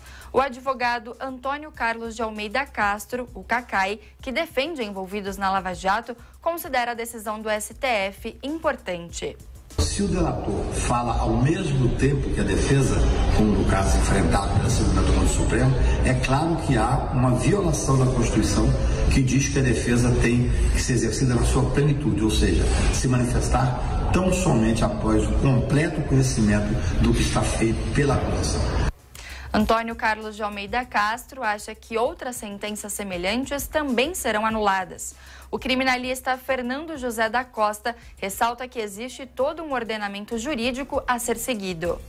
Qualquer decisão que não permita que o acusado, e aqui, num caso específico, o delatado, fale em último, deve ser anulada por ofender o princípio constitucional da ampla defesa. O criminalista Fernando José da Costa aponta que o caso terá de ser julgado novamente pela primeira instância. Por outro lado, o jurista Modesto Carvalhosa afirma em entrevista a Tiago Berraich que mais uma vez o Supremo cometeu um equívoco. O Código de Processo Penal não prevê hierarquia de defesa de réus, nem a lei de delação premiada. Não sei onde é que foram buscar essa monstruosidade, essa decisão infame que leva agora a anulação de todos os processos dos corruptos que foram julgados, como no caso de Bendini, já em segunda instância, por unanimidade. A Força-Tarefa da Lava Jato confia que o Supremo reverá essa questão, inclusive para restringir a aplicação para casos futuros ou quando demonstrado prejuízo concreto. Isso de modo a preservar os trabalhos feitos por diferentes instâncias em inúmeros casos de acordo com a lei e com o entendimento dos tribunais. A Câmara dos Vereadores de São Paulo quer abrir uma nova CPI para investigar as contas do Teatro Municipal. Marcelo Matos. A Comissão de Constituição e Justiça da Câmara de São Paulo convoca responsável pelo Teatro Municipal. O prefeito Bruno Covas exonerou a equipe vinculada à Secretaria de Cultura, que analisou e reprovou as contas do Instituto Odeon, entidade responsável pela administração do local. O vereador Fernando Holliday questiona a ação do governo. Segundo o próprio MP, por conta da denúncia que eu fiz, existem diversos indícios de que houve ali improbidade administrativa. Algumas, inclusive, das denúncias indicam até mesmo desvio de recurso ou má utilização de recursos públicos. Então, tudo isso deve ser esclarecido ao máximo e investigado com certeza. A vereadora Janaína Lima propôs uma CPI no Legislativo para investigar as contas do Teatro Municipal. Eu espero que o prefeito tome todas as medidas plausíveis e contra esse secretário que tem abusado de todas as formas em favor de uma gangue que se apoderou do Teatro Municipal e que a gente exige como sociedade, no meu caso, com o meu mandato como legisladora e fiscalizadora, uma resposta. O prefeito Bruno Covas garante que criou o grupo para análise da prestação de contas, com liberdade de atuação e acompanhamento da Controladoria Geral do município. Eu queria refutar essas ilações. Elas partem da premissa de que tudo que é bom que acontece na prefeitura é feito pelo terceiro escalão e tudo que é ruim é feito pelo prefeito de São Paulo. Na verdade, a Odeon foi multada na minha gestão. Ela foi multada porque eu montei um grupo de trabalho para poder apurar isso, para poder averiguar, e a equipe que assume para dar continuidade neste processo. O Instituto Odeon precisa apresentar suas explicações até setembro e, sem a comprovação da legalidade das suas ações, a Prefeitura de São Paulo deve romper o contrato assinado em 2017, na casa de 556 milhões de reais e válido até 2021. Casos de cachumba aumentam 107% em Rio Preto neste ano, de acordo com dados da Secretaria de Saúde da cidade. Vamos agora até o interior de São Paulo com o destaque do repórter Alexandre Pitoli. Oi, Pitoli, bom dia. Bom dia, Nicole Fusco. Bom dia para você que acompanha a segunda edição do Jornal da Manhã. Nicole, você deve se lembrar do caso do jogador Richarlison, que durante a Copa América teve que se afastar do grupo da seleção brasileira porque teve cachumba.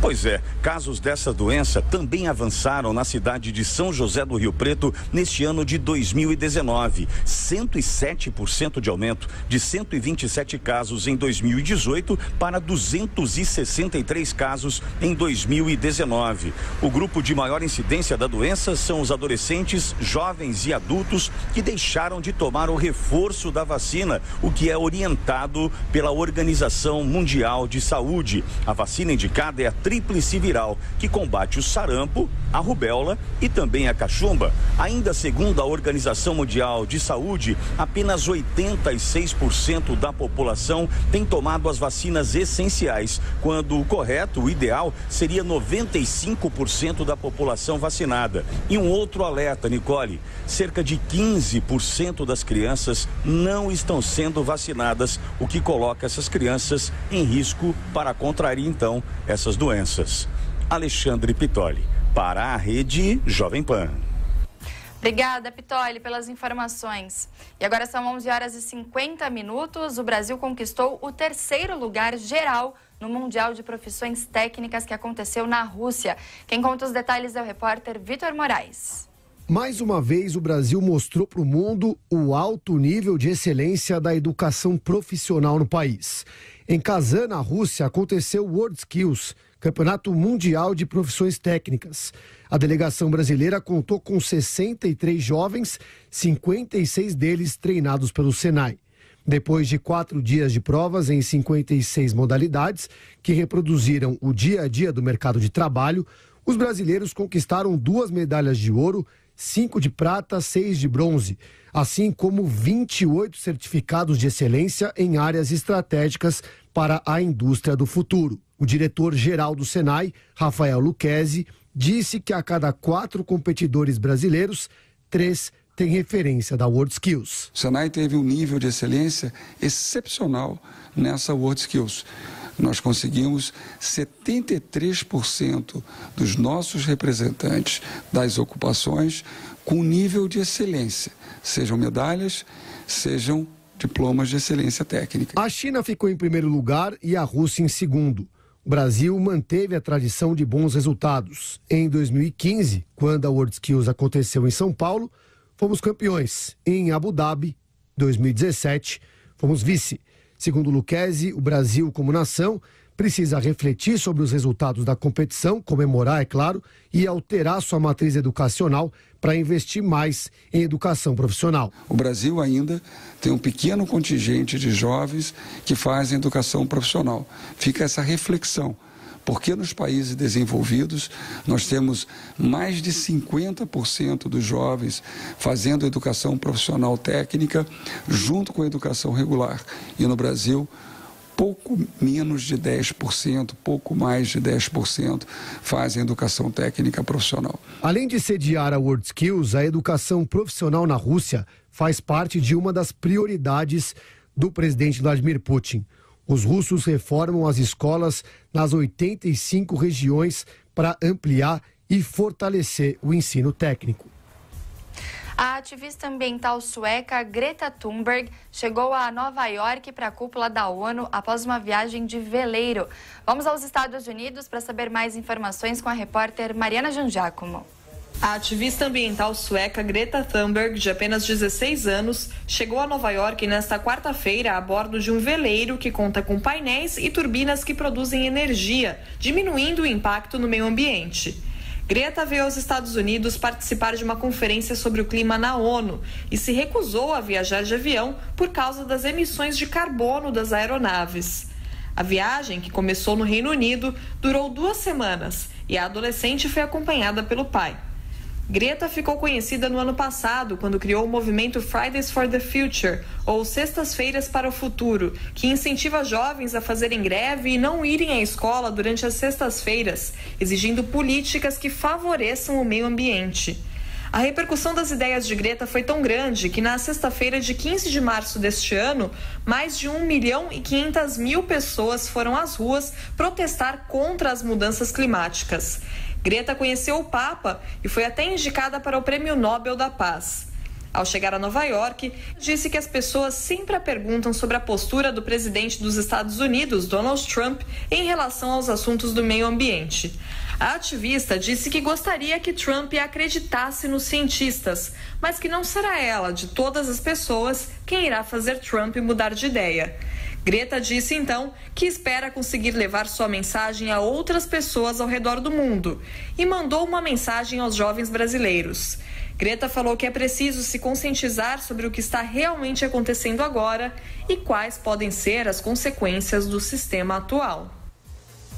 Relatora da reforma da Previdência lê parecer favorável à proposta e votação do texto na Comissão de Constituição e Justiça fica para a semana que vem. Reportagem de Vitor Brown. O relator da reforma da Previdência no Senado, Tasso Gereissati, do PSDB do Ceará, fez nesta quarta-feira, na Comissão de Constituição e Justiça, a leitura do seu parecer que é favorável à proposta. Ele destacou números que mostram a importância das mudanças nas regras para a aposentadoria. Um dado importante ilustra a dificuldade da situação que discutimos. Tanto na União quanto nos estados, a contribuição dos servidores corresponde a menos de 20% do total das despesas. Depois da leitura do parecer de Tasso Gereissati, a presidente da CCJ, Simone Tebet, do MDB, concedeu vista coletiva. Com isso, as discussões só serão retomadas na semana que vem, quando o relator vai avaliar as emendas, que são sugestões de mudanças no projeto. A votação do texto na comissão deve acontecer na próxima quarta-feira. Se for aprovada, a proposta vai ao plenário, onde terá que passar por 2 turnos de votação. A previsão do presidente do Senado, Davi Alcolumbre, é que a votação final seja no dia 10 de outubro.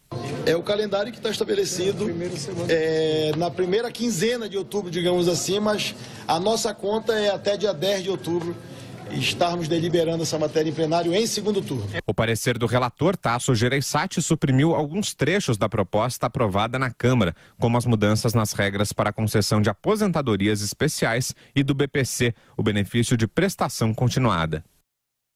11h56, o Jornal da Manhã, segunda edição, fica por aqui.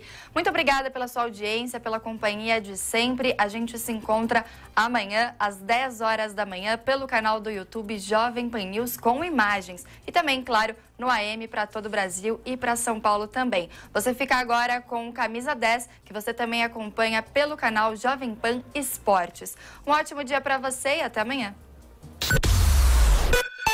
Jovem Pan News.